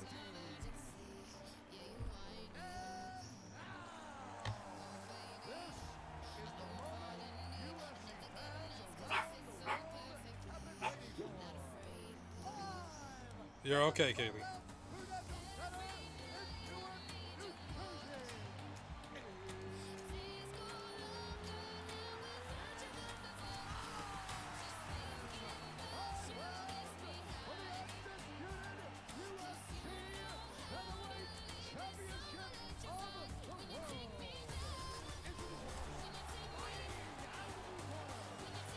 Challenger, GW Wright, again, former champion. 13 wins, 7 losses. An elite Greco-Roman wrestler, all-pro wrestler, a blue belt in jiu-jitsu.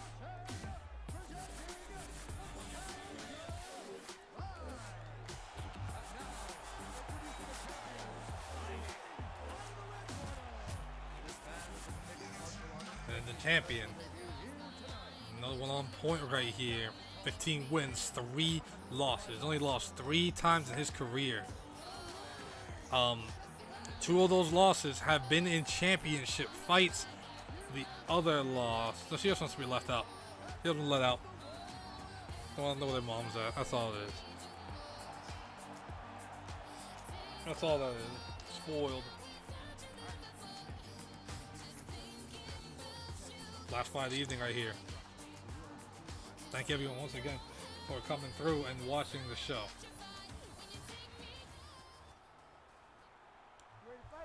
Last fight of the evening, here we go. The champion not giving any of that respect. Oh, nice counter. And of course, the champion, black and gold in the red corner, Nick Ferguson, right in the blue corner, rocking the blue.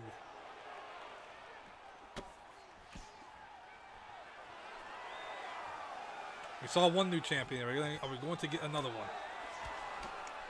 But Nick Ferguson has only lost 3 fights. 2 of those fights were championship fights. He's never lost a non-title match. Oh, yeah, so he lost one to MC Green about 2.5 years ago. Knockout kick, probably with still the greatest knockout. Oh, no worries. I'll get it. Oh, nice hit to the body. Nice hit to the body. And the challenger's down. Oh my goodness. Is this it? The challenger just got put off his feet. But GW Wright goes right into a guillotine. Right into a guillotine. Turns a negative into a positive as quickly as he can. As quickly as he can. As quickly as he can. And turns it into a win. And turns it into a win. That looked like it was going to be the end. And GW Wright turns that into a win. Oh my goodness.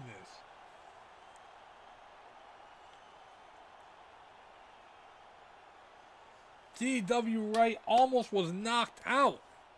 And he turned it into a win.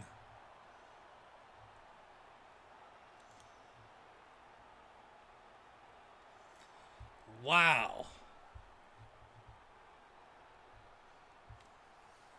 I'll note down the thing right there. Congratulations, GW Wright. And GW Wright turned the loss into a win. Ladies and gentlemen, referee Herb Dean has called a stop to this contest at 1 minute. And the reign of Ferguson has ended. By tap out due to a guillotine choke and new undisputed UFC Featherweight Champion of the World.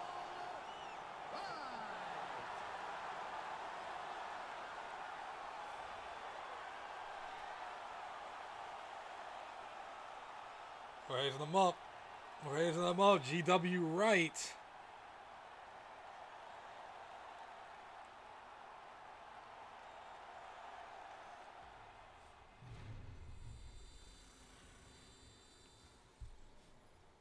What a